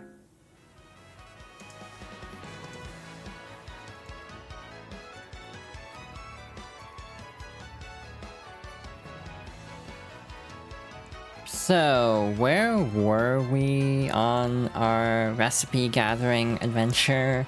Let's see. I guess we should go to Keelhaul Key next. Hot to go, yep. Hot to go, ret to go. Either way, we're good to go. So yeah, I guess as we're going through the final little bits of this, yeah, it's been really nice going through Thousand Year Door again. It's honestly, this is a game that's been with me for a large portion of my life. Also, hi. We are the Traveling Sisters 3. Eek, the water's so cold. Ooh, but it feels so good. Also, over on Keelhaul Key, I thought was Dupree. At least he was there in the cutscene, but I don't see him here now. So yeah, I actually don't remember where Dupree ends up. Either way, hi, bye. Just kinda one-shot the fuzzies. I'll get the other mango on the way back, because, we have to leave and re-enter the screen to get that to prompt. And since we have to come back this way anyway to go to Rogueport, I figure I'll just wait. Also, we might as well get Yoshi out at the moment, because we gotta go across to the Coconut Island again. Again, this remake is, in my opinion, very good. There are some small grievances I have with it, but for the most part, I think this is a stellar way to experience the game. That was already one of my favorites. In some ways, I think this made it a lot better. So yeah, very happy with this remake. Again, going through it again because I played it last year for the first time. And I feel like I was not in the headspace to quite absorb everything, but with the stream playthrough, I've gotten to like really sink my teeth into this remake and learn a lot more that I didn't know, like catch a lot of details I didn't see the first time, and just a lot of nice little touches that are actually very, very good, and make this feel like, in my opinion, my preferred version. Again, there are obviously, you know, differences in opinions on if this is better or worse than the original. I personally think it's a net better. Again, there are some things I think are better than the original, but overall, I think this version is my favorite. And given that this was already, like, top however many games of all time for me, that's high praise. Shoot, I should get an egg, actually. Wait, actually, do we need another... Yeah, we still need another turtley leaf. So we'll get the turtley leaf and the egg. And I think the only other thing we need is a vault shroom of, like, weird stuff to get. Other than that, it's just, like, fire flowers for, like, certain things. I mean, I say weird stuff, but vault shrooms are just on the west side of town. It's not a big deal to go get one. But yeah, this shouldn't take long at all. This ended up being like my best case scenario, by the way, to be perfectly honest. Actually, we can kind of take our time here. What do you have to say to Koops now? Is it me, Koops, or are you more toned than before? Well, you'll grow out of that shell soon if you aren't careful. Well, hello there, Mario. So, how are things going? How are things today? Things are just great here, thanks to you. Wow, nothing to say to Koops specifically? Damn, okay. But yeah, we are almost done here. I was kind of worried we'd be pushing 3 hours or even pushing 4 hours, potentially. Again, ideally, if I had like an extra 2 hours, which I kind of don't, obviously, because that'll be like an extra, well, more like extra hour. It might be fun to try another glitz pit run to try to get the champion's belt back, and also just see how easily we can get through it now that we are this overpowered. But I don't think it's really worth going through on stream, like doing an extra stream for it, basically. Wow, the guy who saved the world came back just to say hi to me. Double wow. Hey, do you have some free time? Okay. That's funny. I don't remember that being added, but I definitely would have seen it before. Last time we have to play Stump Patoonie. And I almost botched it because I was not paying enough attention. I was like, wait, did I select decorate by accident? And it's like, no, I'm good.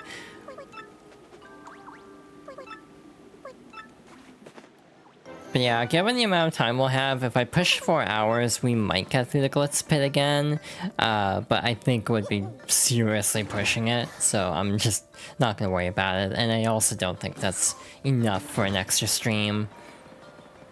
But yeah, other than some different dialogue with Rock Hawk, the fights are all the same. And Jolene obviously has different like title, like introductory lines for all the fighters.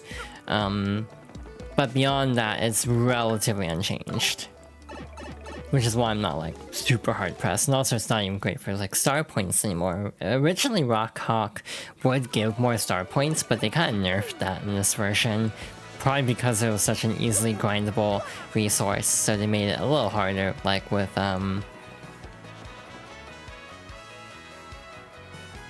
like Amazing Daisies now being the primary source, and those are kind of hard to find. A little bit luck-based in the Twilight Trail area.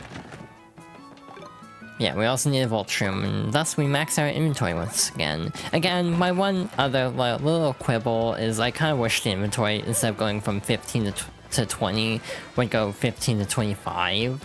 So 10 more than the baseline. So, but then you'd have 25 inventory spaces compared to the original's 20, which I think would actually be a welcome change. But oh well. Not a huge deal, but just a minor annoyance in the grand scheme of things. That's like... that I'm always kind of bumping up against that item limit with the way I hoard items in RPGs. It's like, I am like barely getting by with everything. Got a Koopa bun. That's very cute. A dumpling made by Zesty. Hell yeah. So now we have cake mix and coconut, I guess. This will give us a piece of candy, if I'm not mistaken. I think there's actually something for combining the Keel Mango, too. So we can do that real quick as well. Candy made by Zesty. Again, there's a lot of recipes in this game. It's very impressive, actually. Keel... wait. Do I actually need an extra Keel Mango? I actually might need 3, now that I think about it. Yeah, I think I actually need 3 of these. Because there's a fruit parfait I forgot about. Oops, that's not a big deal. Again, we are like ahead of where I thought we were going to be. So I'm not like overly hard-pressed for time. Again, I was thinking this would take way longer, to be honest. The one thing I forgot to do is I forgot to turn on a light in my room when I like got up to stretch. So it's very dark. It's starting to get dark in my room. So the tracking on the VTuber might start to degrade a bit. So if my model starts acting up, it's because there's not enough light in here. Loaf pudding, a zesty cake, makes you invisible, electrified, or sleepy. Our final cake mix will be combined with the Vault Room. Well, also thank you for the hydration check, GV. I'll get on that right away.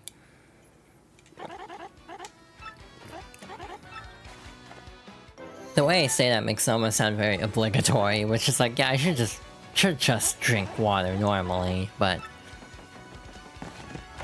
I don't know, sometimes I get very, like, distracted. I lock in too hard and then forget to drink water, or tea in my case. I almost always have a glass of tea. Don't know why, well, it tastes nice for one thing. Shucks, where were we going? Keelhaul Key for the, mango. Right. Now, where the hell is Dupree? I genuinely can't remember where he ends up. Oh my god, I forgot he will teeter on the edge of the world like that. There we go. One more mango. And beyond this, all we need are 2 fire flowers. So we might go and buy those real quick. Before we get to our final round of crafting for today. You definitely need more water? Yeah, that tracks. Given, like, climate and everything. It actually cooled off considerably where I am, and I'm very much vibing with that. I'm gonna be real. Again, maybe it's the Snow Fox branding, but I find it very funny how poorly I handle heat, usually. I get very, like, I wither significantly in the heat. Like, I try to keep my room relatively cool within, like, not running an air conditioner too much, just for, like, power, and also making it too cold. But yeah, I definitely start to fade a bit if I'm warm. So we have the Keel Mango, and, did I actually buy the honey syrup, or did I forgot? I forgot. Cool. So we'll do the other ones first. Fire flower, and then the mystic egg. So, the last couple on this list are gonna be in the log. Wow, that's all I can say, okay. You got, an egg bomb. So yeah, this is a literal weapon, similar to the courage, meal we got earlier. But we can also do the same thing with a coconut. So once we get the coconut bomb, You can actually combine these two to make a really powerful weapon, if I'm not mistaken. Though, truth be told, I don't remember how much damage this actually does. So I guess we'll find out. Well, actually, I guess we won't find out if I'm not continuing this playthrough after today. You got a Zest Dynamite, blasting powder made by Zesty. Toss it to attack all foes. Zesty is a big fan of BTS. I make this joke every time the word dynamite comes up. All that's left is this one.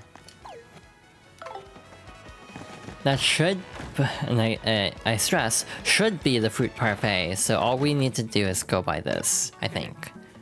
If not, this will be very awkward in a hot second. Again, whenever the word dynamite comes up, I mention BTS. Whenever butter comes up, I mention BTS or Danganronpa, one or the other. And I've never even played Danganronpa, but I'm aware. TM.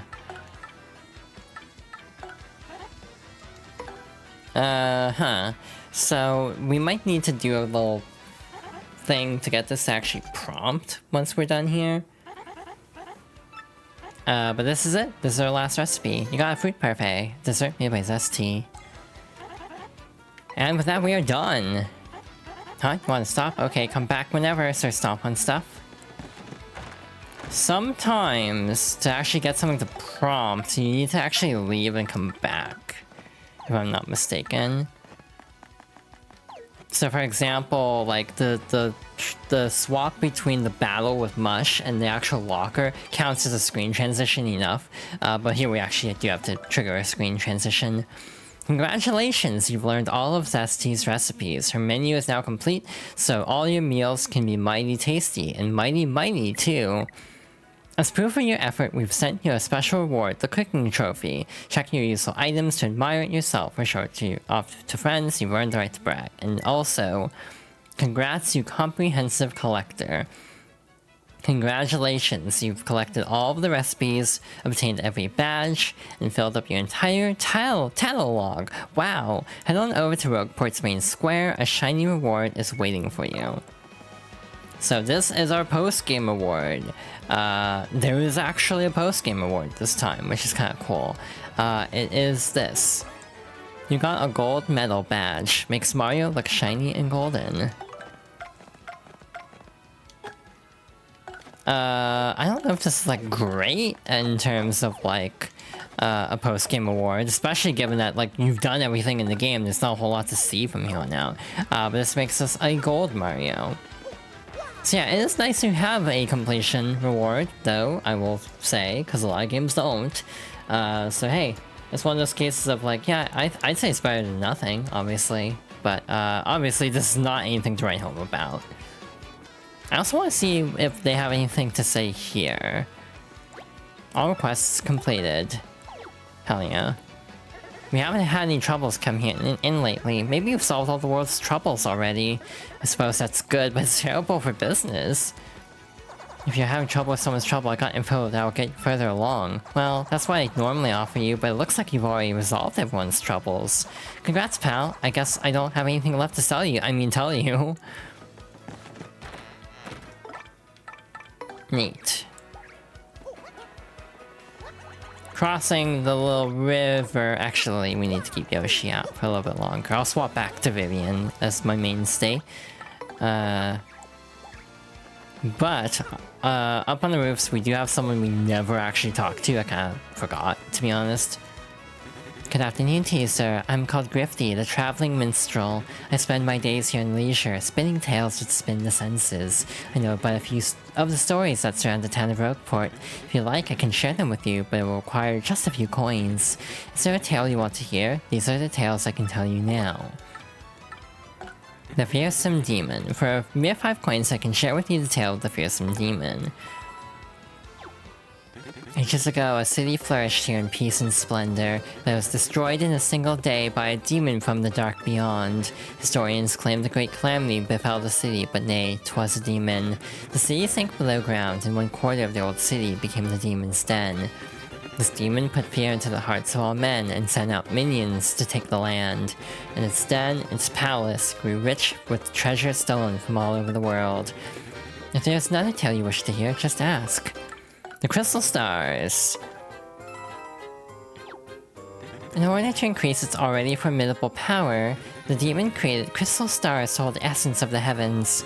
These stars are scattered across the land, the better to exert the demon's influence. Hi Devil, welcome on in. One of the castles built to contain these stars still stands near Petal Meadows. If there's another tale you wish to hear, just ask. Dragons and dungeons. We have to word it this way to avoid copyright infringement. The demon built a dungeon near its palace and filled it with terrifying monsters. All those who fell into disfavor were thrown into this dungeon to rot. Yay, and the demon also had 3 dragon pets, Hooktail, Gloomtail, and Bonetail. These dragons flew across the land, spreading fear and sorrow over all.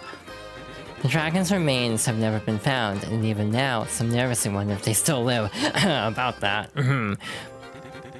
Yeah, unfortunately we're just wrapping up this playthrough. The hero who arose. What's this one? One day there came a hero who could vanquish the fell demon. The young toad from Petal Meadows was strong of arm but shy of voice. All those around the boy teased him endlessly about the way he spoke. But when the demon cast its fearful gaze across the lands and reached out, the young toad used his strength and honor to defend his people. And he became a hero to all despite his odd voice. If there's another tale you wish to hear, yada yada. Wise Goomba. So this is going through all the heroes. There was a wise Goomba from Bogley Woods who gifted knowledge of the world. This sounds familiar. When beasts rose to take the woods, this knowledge helped the people fight them. And this Goomba, who knew the way that every monster would attack, she began to think of a way to banish all monsters from the land. If there's another tale... The Stalwart Koopa. That's a good word. Stalwart. A Koopa who traveled the world alone learned of the darkness covering the land. He went alone wherever evil dwelt and banished it with shell and sheer bravado, so the opposite of Koops. The monsters grew to fear the scar-riddled Koopa who thwarted them at every turn. That sounds badass, actually. But the brave Koopa was finally taken in a trap set for him by the monsters. But then a Boo who fought with the monsters came and used her magic to free him. The brave Koopa's spirit had melted the heart of the cold Boo lass. If there's another tale you wish to hear... The 4 heroes! Wow, the Boo doesn't get much honor, apparently. The Boo used her powerful magic to learn more about the evil they faced. We cannot destroy this darkness alone, she decided, her face a grim mask. We need the Toad Hero of Petal Meadows and the wise Goomba of Bogley Woods. The Boo's magic drew the 4 heroes together to send a demon from the world. And so the 4 heroes finally set out for the Palace of Shadow. Neat. The duel with the demon.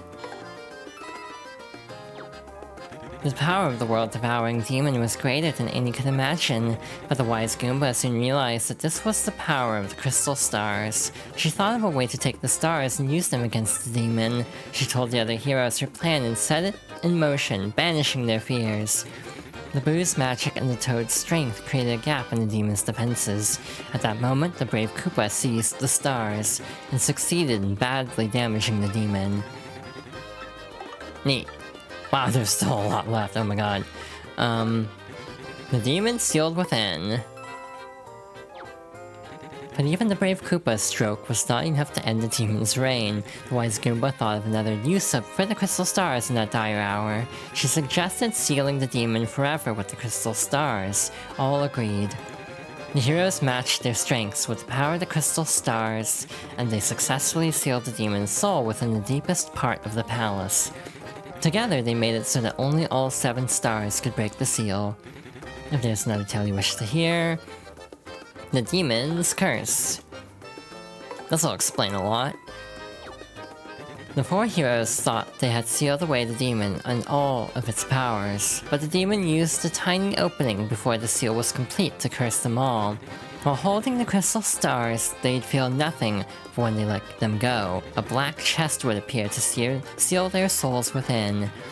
The four heroes traveled the world, scattering the stars so the seal would remain. But the last four stars each carried the curse, which claimed each hero.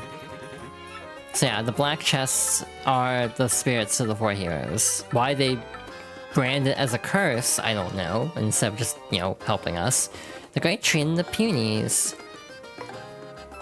The hiding places of many of the crystal stars have now faded into legend, but some say that the wise Goomba hid one in the Great Tree.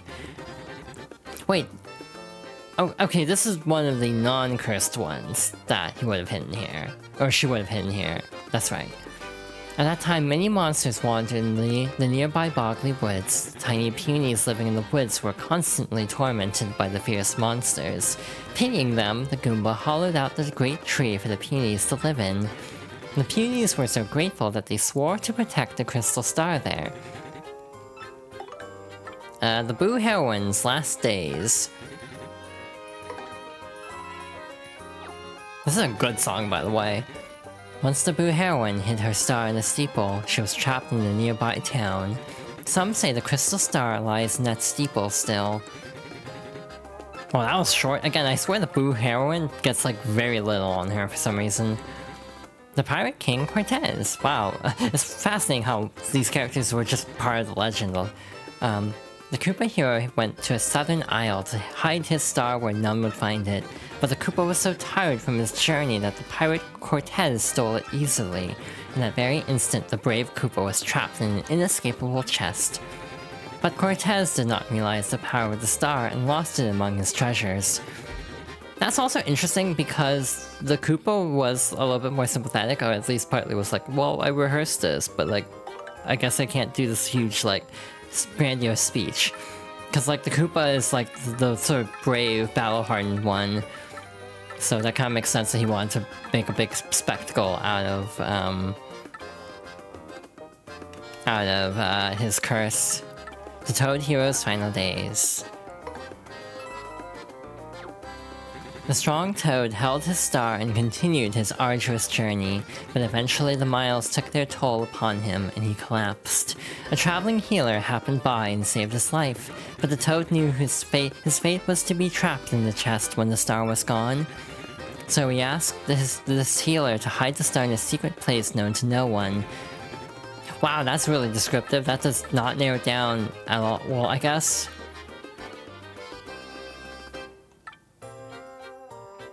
Okay, the Koopa went to Kuhalki. The Boo Heroine went to Twilight Woods. Or Twilight Town. So that doesn't actually narrow down the Toad and Goomba's, like, final resting place. If it's, Rogueport or, you know, Hooktail's castle, basically. All becomes legend. After the demon was sealed within the Palace of Shadow, many refused to come near that place of terror. But as the years passed, entire generations forgot, and the penniless and the immoral began to congregate in this once barren place. This place soon became a populous harbor, the town of Rogueport. And some even began to say that the underground city held a legendary treasure, but they were unaware that the demons slept beneath them still. And finally, we have the magical map. The heroes knew that the seal might not last forever, and they sought to make the crystal stars available to one who might need them. So before going to their individual dooms, they made a map to all the stars. And to prevent any evil force from misusing this map, they placed it in a box that could only be opened by the pure of heart. And there we are, that is all of Grifty's tales. If ever there is a tale you wish to hear, just ask. Hell yeah. What do you have to say, Goombella? That guy's name is Grifty. He's a laid-back, rooftop minstrel type guy. He tends to know all the stories that get passed around Rogueport's streets. For a couple of coins, he'll tell you one, and you never know, it might help on your travels. Indirectly, I suppose it helps. in terms of like giving us lore, but there is another character who can give us hints. Mind you, I'm not going to go through all of them because we will be here for an extra hour if I do this. Like, that is not an exaggeration. This would be incredibly time consuming to actually show in excruciating detail. By the way, wait, I'm double checking this. So yeah, they basically set up everyone so a future hero could help. So yeah, again, why they present it as a curse, I'm not entirely sure. Instead of just being like, hi, I'm the hero sealed in the chest, like, I'm helping you out, like. Also, hi, guess who doesn't remember what the hell this item is? They added 2 items onto the rooftop here. I was like, maybe I can get them, since we have time. One is a Power Plus badge, and I think the other is like an Ultra Shroom or something. I was like, where is this? There's no easy way to see in mind. Is that actually over there? It's an Ultra Shroom, so this corner. Are they not? Oh, there it is. Got a Power Plus P badge. Boost your partner's attack by 1. Might have been so long that they forgot. Yeah, that's also fair, that they just kind of lost themselves over time. Which is also very tragic. Mind you, we're kind of skimming the game, to be honest, so obviously you can tattle everyone with Goombella and get so much flavor text out of it. That's Wonky, the go-to guy for useful info. He looks a bit iffy, but I think his tips are okay. Just make sure you get your money's worth, not that you'll know until you pay. This Bob-omb lives down here. That pink color is really cute, but ironically it's not very bright. Oof, ow, Goombella. No chill. He's got his own ambitions of being an info guy like Wonky, selling tips for cash, but his tips don't even make a tiny little bit of sense. Hello, can you say stupid? Oh my god, Goombella, what the hell? I know stuff too, seriously. Like, don't put all your eggs in one basket. Because, you know, the other baskets get jealous. Me, I don't even like eggs. Good advice. 10 out of 10, no notes. Anyway, hi. Something you want to ask of old Wonky, right? If you pay me 5 coins, I suppose, I can tell you about the Legend of Rogueport. Sure, I'll pay. We're not gonna do all these. There's like 30 or 40, I think. You've heard about the legendary treasure hidden beneath Rogueport, right? Apparently it's the vast fortune of that ancient forgotten civilization. Most people think that's just a silly old myth now, but of course we're not Wonky. According to my sources, it's the real deal. Huh? What are my sources? Dude, trust me. Well, I can't really say, can I? That, my friend, is what's called a trade secret. That is that. If you need anything else, just ask old Wonky. You can also, in this version, reveal all the things you've already heard. I can tell you about the trouble centers for your entrance. Oh, Wonky has his own theme in this.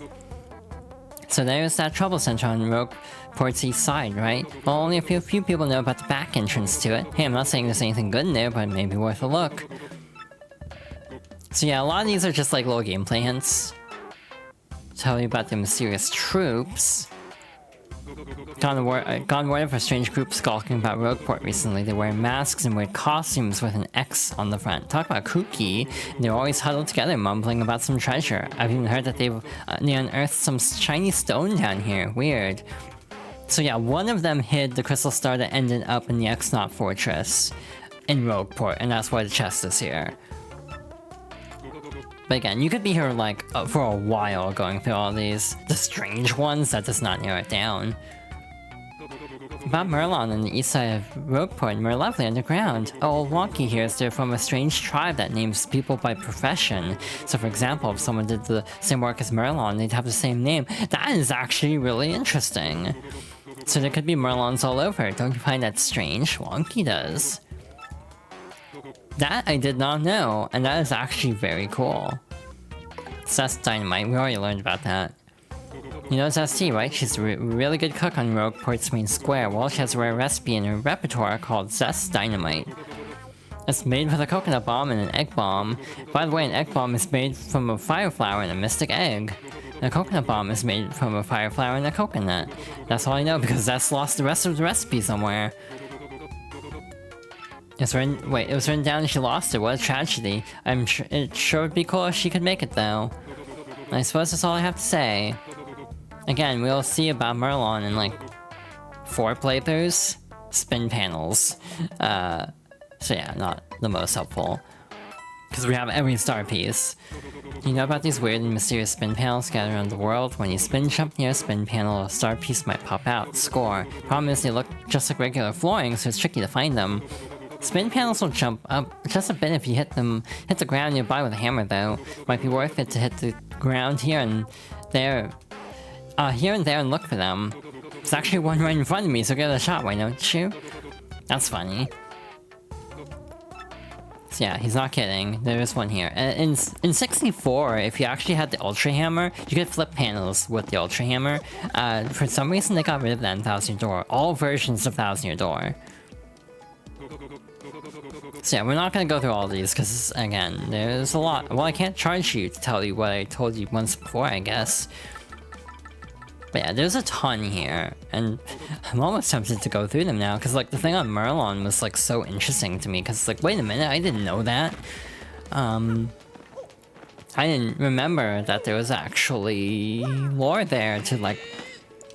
And to be fair, there already is a Merlon in Toad Town in 64, so we've already... Like, Mario would have already run into a Merlon, and a Merlovely, and a Merly in 64.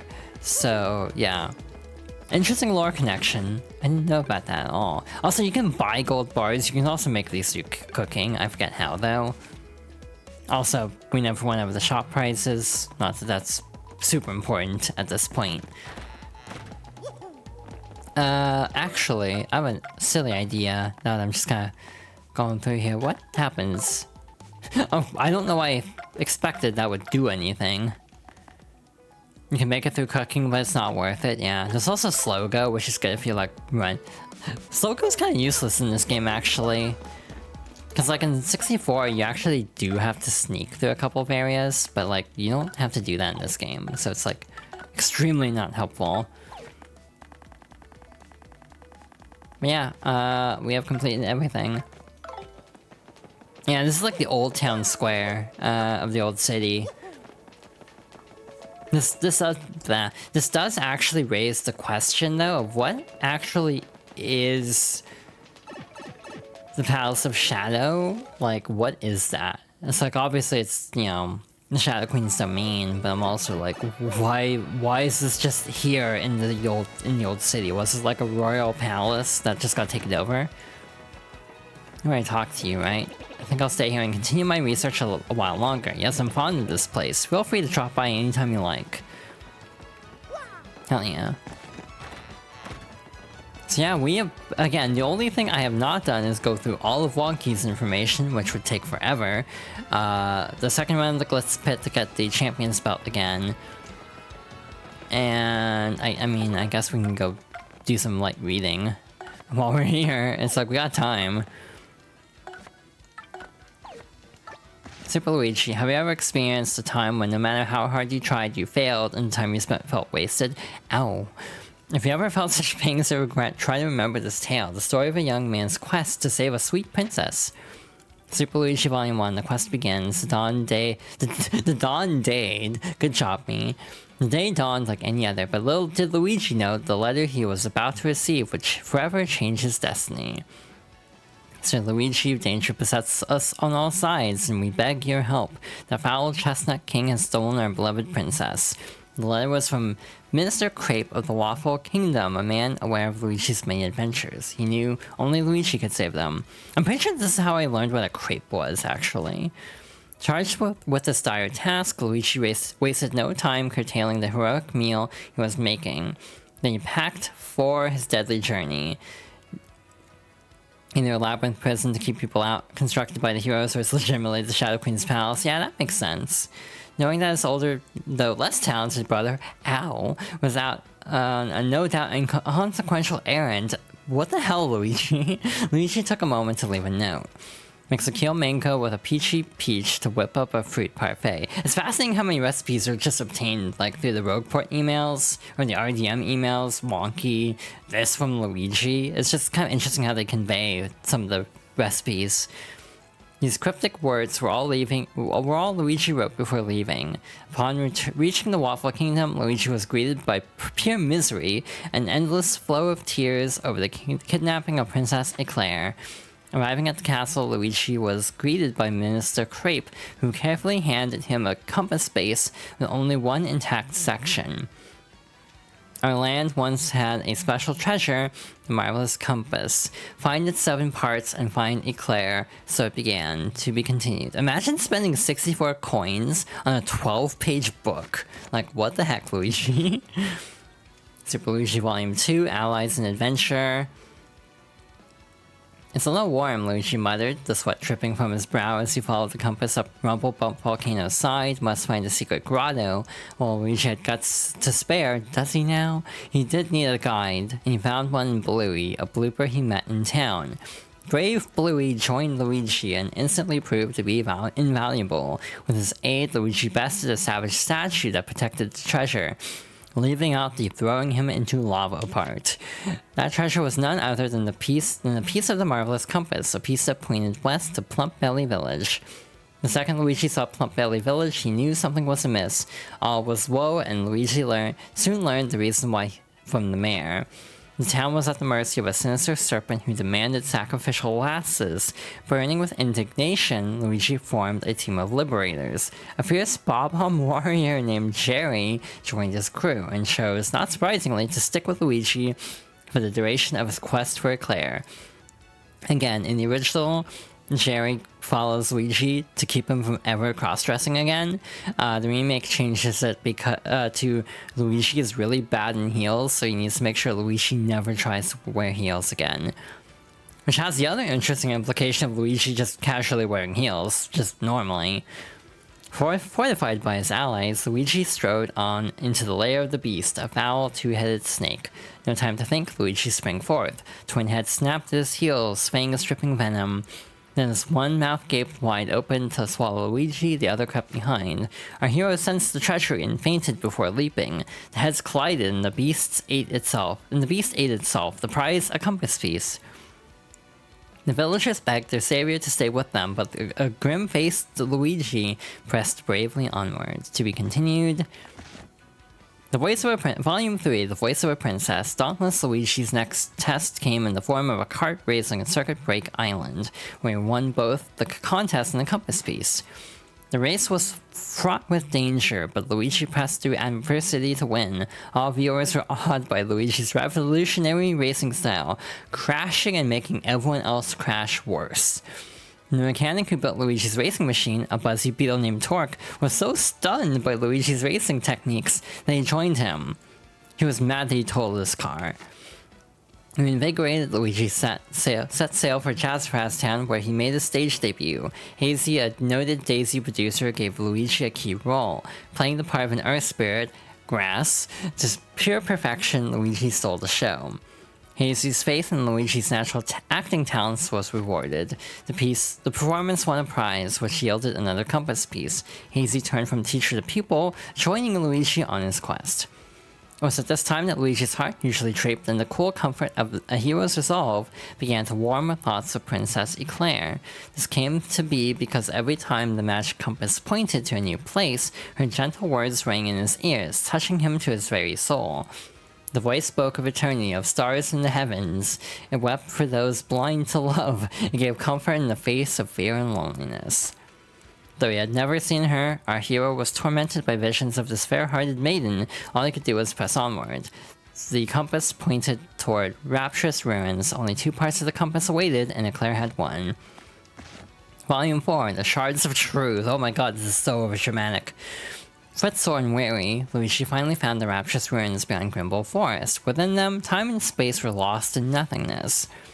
Within the pale emptiness, Luigi found a young sleeping boy. Our hero called out gently, and the youth woke from his long, long slumber. My name is Cranberry, and I've waited for you for the last 1,000 years. The boy went on to tell Luigi the secret truths of an ancient land. He said that the marvelous compass had been created by the ancient Left people who used its powers of foretelling to rule the world. But the Left Empire was then cursed by the compass and fell into ruin. The survivors dismantled the compass and hid its pieces. Cranberry was the last of the ancient race. His role was to wait until one with a noble heart came to take the burden of the future. None but Luigi could have shouldered this weight. The boy gave him the compass piece and said, "Fear the curse, but find your Eclair."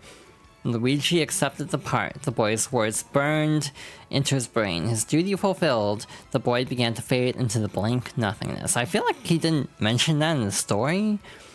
As he faded from sight, a look of joy lit Cranberry's face. As Luigi gaped, both boy and runes vanished, leaving our hero in a dark wood.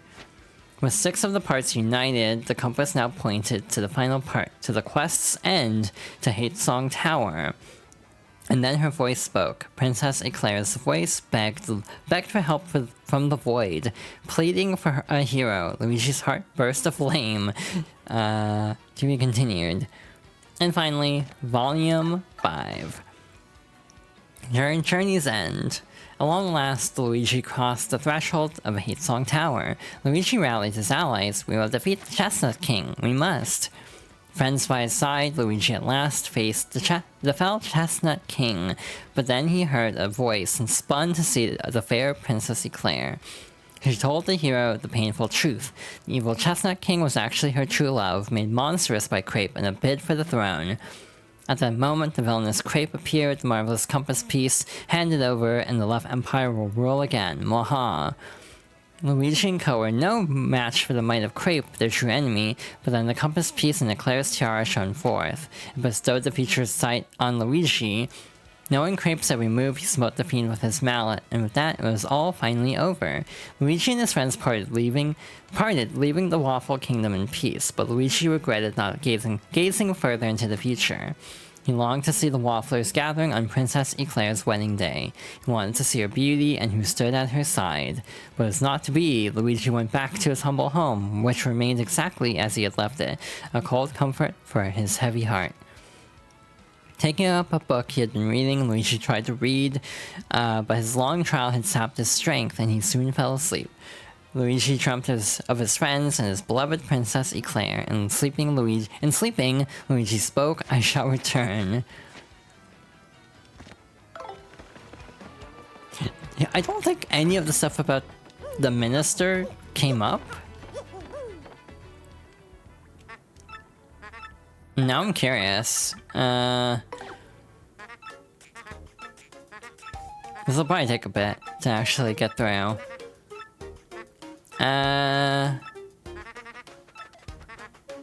Yeah, so he says he fights the Chestnut King. And then afterwards... Wow, he really drags us out. An even worse beast came next, a nightmare thing, but I beat it too. This is not matching the description about, the minister. I think there's more to the story than that. Oh. So again, there's sort of the irony of having 2 unreliable narrators and both of them are Luigi. But either way, it's like Luigi's account of the events are a little shaky, shall we say. Not the most reliable narrator. But with that being said, yeah, I think that's about everything I wanted to do for this playthrough of Paper Mario The Thousand Year Door. Again, it's been quite the journey. What, 12 streams to get this far? Definitely the longest game I've finished on stream. And hey, Super is right around the corner, so... Aha! I'm in danger. Given I cried once during the Scarlet part of this game, I'm definitely going to start crying during Super, if I had to make a prediction. But hey, that's a problem for the future. But yeah, I really enjoyed this game.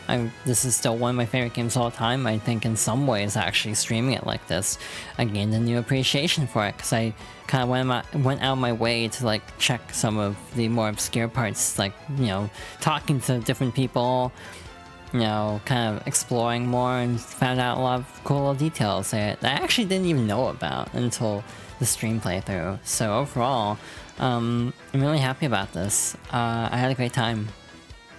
Thanks to everyone for stopping by throughout this journey.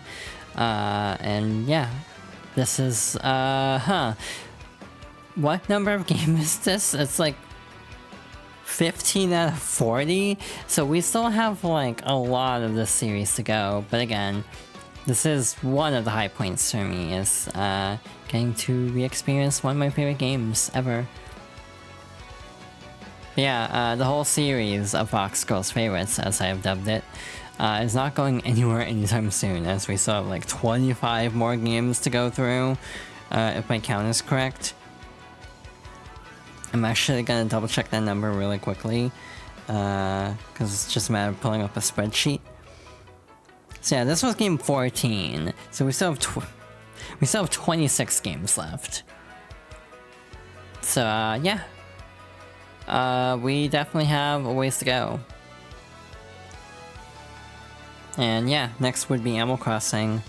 Again, I still need to figure out how the hell I'm handling Animal Crossing as a playthrough on the stream. It's like if I was doing this like on a YouTube playthrough, I could just do one day at a time and do short segments, but like streaming is harder. There will be time travel, I know that much already. I don't know how far I'm going to go with Animal Crossing.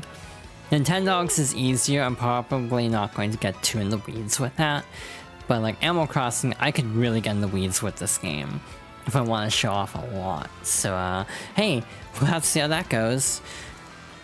And yeah, and then after those two games, we're back to more traditional playthroughs for the foreseeable future. And we've got some short games too, like one stream type games, which I'm looking forward to. Super Paper Mario is the next really big game, along with Pokemon Platinum. At 22, Galaxy is number 20, so halfway through the list is Galaxy. I started the stream series earlier this year.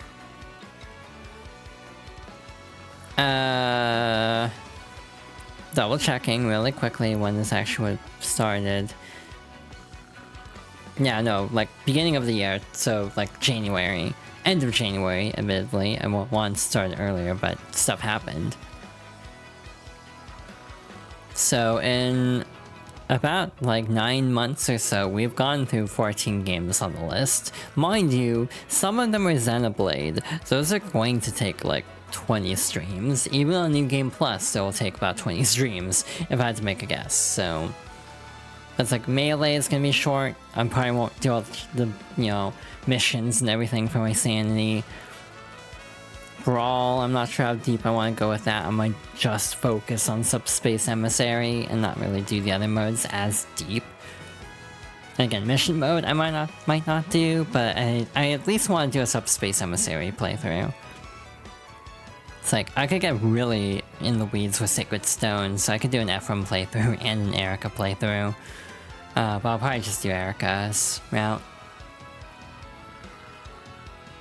And then, like, there's a couple I'm a little bit torn on, like I have Professor Layton and the Unwound Future, and it's like, should I do the first two? But like, I don't like those games as much. Also, should I do this at all, given that this is a puzzle game and a heavily story-driven game that I already know, like, the plot and solutions to in a lot of cases. So it's like, I'm a little bit on the fence about Unwound Future. The list is still very tentative. I already cut it down from 50 to 40. And even then, it feels like some of these are like, I don't know if I'll stick with that, but we'll see. Yeah, we might get halfway through the list this year if we can get through Galaxy by the end of the year, but we'll have to see on that. So hi, I've just been rambling, looking over a spreadsheet. Thanks everyone for watching. Hope everyone enjoys, also just having a good day. Hi, if you enjoyed the stream, you can follow for notifications when I go live in the future. I have a YouTube channel for like edited down streams in an episodic format. I have a VOD channel. I have a Blue Sky for like reposting stuff, like updates on streams, and also reposting mostly Disney fan art, if I'm being honest. I have a Ko-Fi, has a tip jar, I have a Throne, though I'm mad at Throne because I'm not mad at Throne, to clarify. I'm not happy with Amazon going through Throne because I've gotten two things that were not right. One was like a game that's technically the wrong region, and I mean, it still plays, the Switch isn't region locked, but I'm very like obsessive compulsive at times, so it's like it being the wrong region is bothering me because it doesn't match the other games on my shelf. And I also, like, a bunch of people bought me an album through Throne, through Amazon. It arrived yesterday and was, like, completely smashed up. And it had, like, no bubble wrap or anything. It was, like, absurdly bad quality. So yeah, needless to say, I took a bunch of stuff off. I think I took everything off my Throne. I might start adding some things back, but I don't know if I want to include, like, games or, like, fragile things. Like, I had a fight stick on there, and I'm like, I feel like that could get really easily beat up by Amazon. I don't know if I trust them, but I also don't know where to get that elsewhere, to be honest. Fight sticks are kind of like a commodity thing, so it's not, like, super mainstream. Okay, I'm glad I got through that in only 3 hours. I was ready to go to 4 hours if I needed to, and again, if I actually wanted to do the Glitz Pit again, I could have gone to 4 hours. But I'm glad I'm actually able to stop now, because I am pooped. Yeah, I hope everyone enjoyed the stream today. This was a lot of fun. I will say, tomorrow is my streaming anniversary, September 9th. There might be a bonus stream tomorrow. If not, I will do a celebration stream on the 10th. Friday is up in the air. I have no clue why I'm streaming on Friday. I mean, if the rumors are true, there might be like a direct or something on Friday. I might react to that, but again, that's assuming rumors are correct. If it's on Thursday, I might still react to it, but if the direct is on Friday, it might be a short stream. Especially if I'm doing 3 streams, like Monday, Tuesday, Wednesday. That's an option, but yeah. Might do something special for streaming anniversary, either tomorrow or the day after, but my hope is to get back to Friday, because I missed the last 2 Friday streams, because I felt bad. I was not doing great, but I'm feeling okay at the moment. So let's hope it stays that way. Yeah, thanks everyone for watching. I'm tired. I was gonna say, like, what if we do a raid? But I'm like, I don't even think I have a raid message. Nothing particularly funny happened. It's mostly just a bit of 100 trials. So I feel like I just don't have a whole lot of funny material to work with there.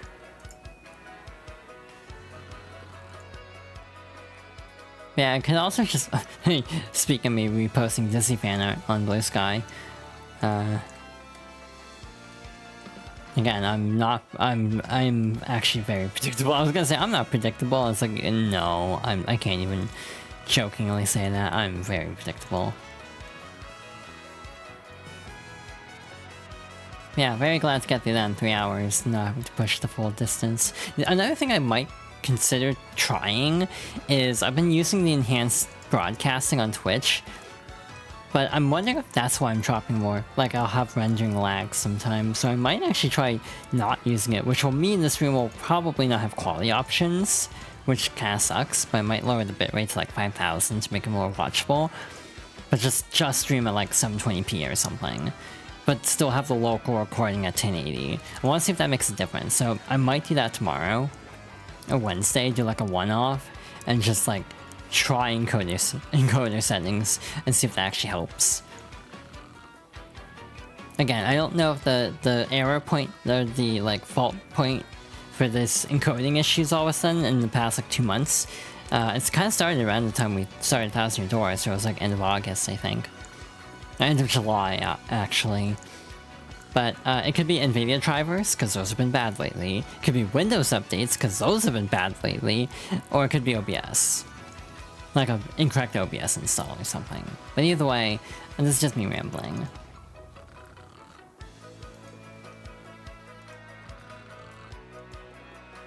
I'm checking something real quick.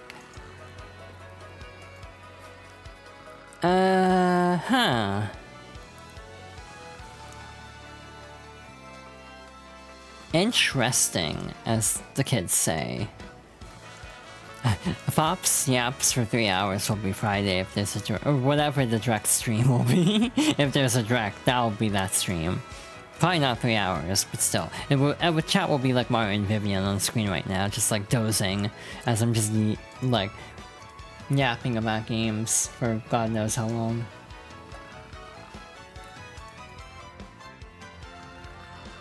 Oh yeah, I was confused by something and then I realized, oh wait, yeah, the Fugi update was god-awful. I forgot about that.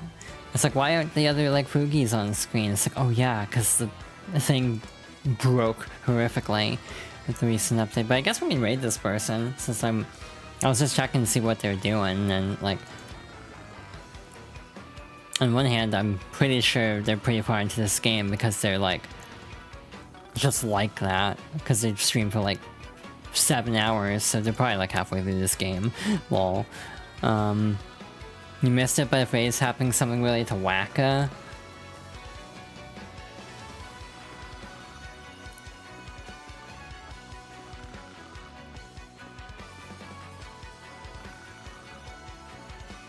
I was like, yeah, that can work. Something about, like, Wacka, but I don't know how to word it in a way that's, like, not bad. Not that that has ever stopped anyone, let's be real.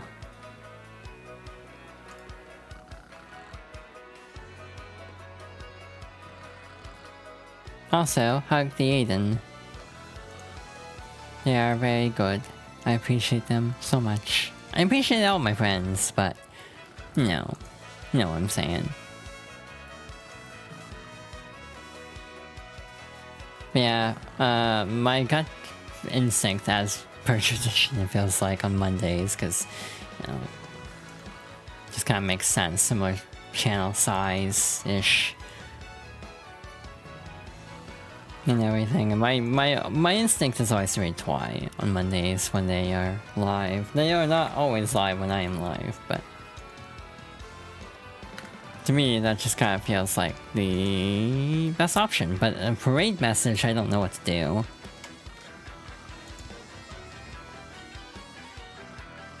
Oh right, I forgot I put Nightbot on the timer to see how that would work, but it posted it really late. It's like, thanks Nightbot. Really did me a favor there.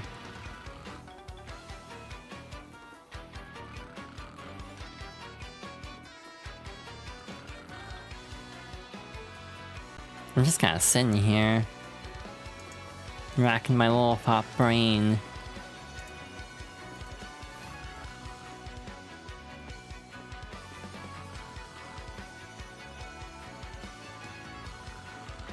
Okay, I need to look something up really quick. I mean, I did mention bird brain earlier.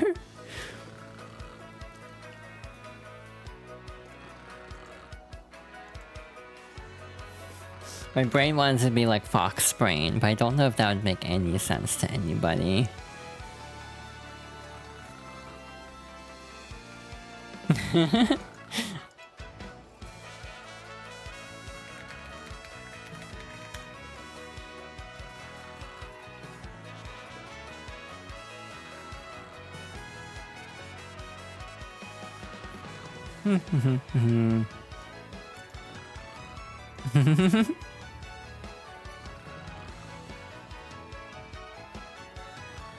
I mean, we don't have to do a raid message. We can just do like Fox raid, Pop raid, as we sometimes do. Oh, oh, I've been sitting on that screen for a bit, apparently. Hi, Fragor.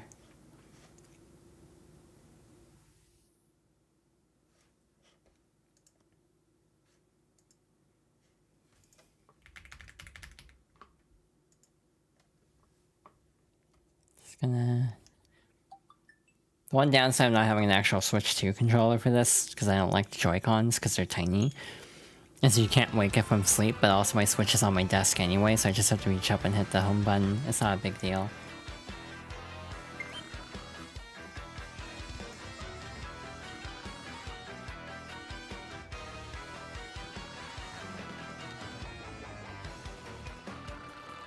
I'm kind of leaning Fox Brain of all things, but I don't think that the connection is strong enough.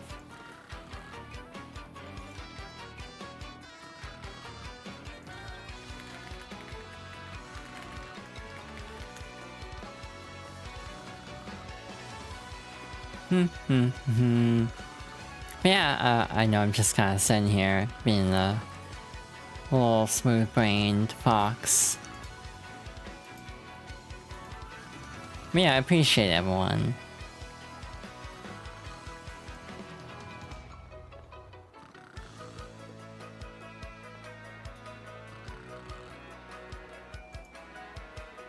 For putting up with my, like...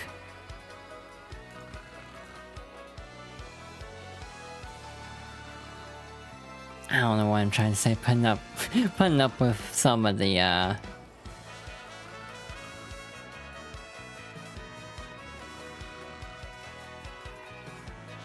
like, I know I can be sometimes very spacey on stream. I can just lose my train of thought. And not be the most, like, eloquent sometimes, and kind of fumble over my words a lot. And just kind of like... I'm doing my best. I appreciate everyone's patience when I am sometimes, yeah, going very smooth brain. And this is one of those times.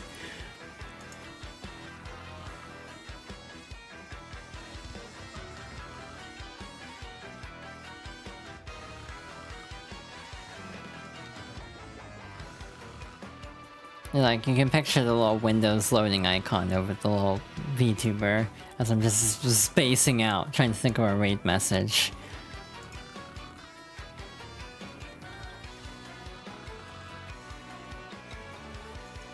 I also realized the reason I don't usually have more raid messages is I'm not as cursed as some of my friends.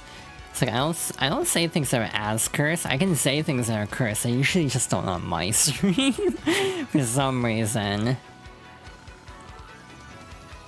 It's like I try to show some restraint, but show less restraint on other people's streams, which almost feels backwards from what it should be, but I know a lot of people have this problem.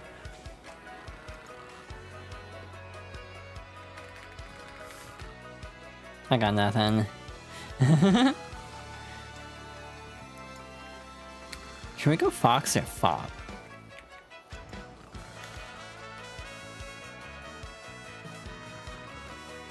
Bit of shyness being the focus. Yeah, that's true. I definitely am a little bit more like... Also, it's a case of like...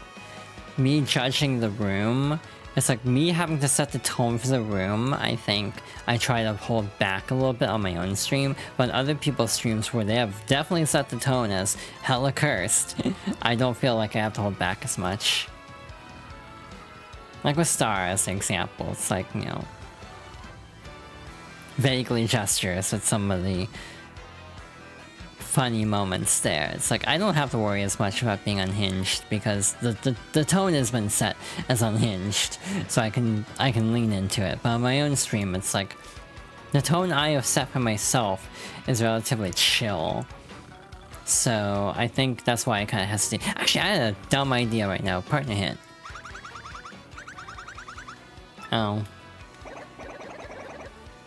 Okay, this is not helpful. Is it delightful?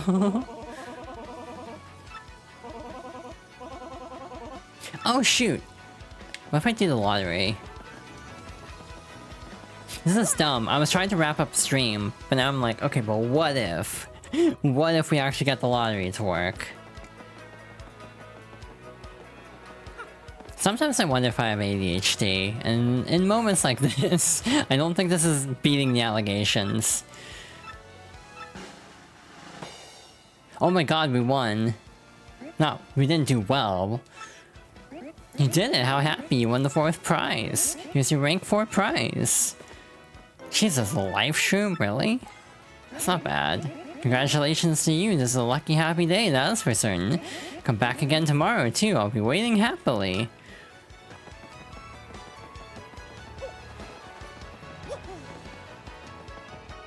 Does that count as psychic when funny? Me being like, okay, but what if I decide to do the lotto right now as I'm trying to end stream? It's like, does that count? Well, now we have a raid message.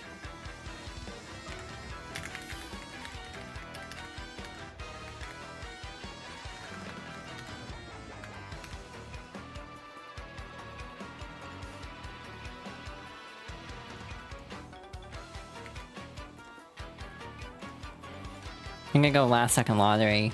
Maybe I should do last second lottery win. Yeah, let's do this. Silly Fob. Aw, I do my best to be silly. I hope I'm entertaining. Sometimes I second guess if I'm entertaining or not. I'm just kind of like weird and like off-putting with how quirky I am sometimes.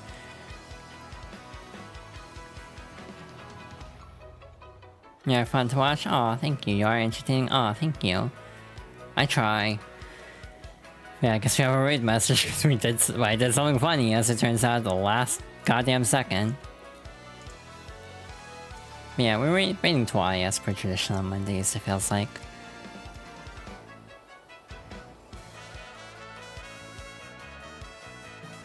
Yeah, last second lottery win. Yeah, let's go lottery win.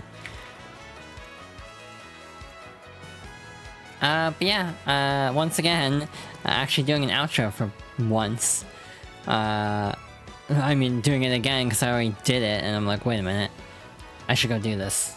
And then it worked. But anyway, hi.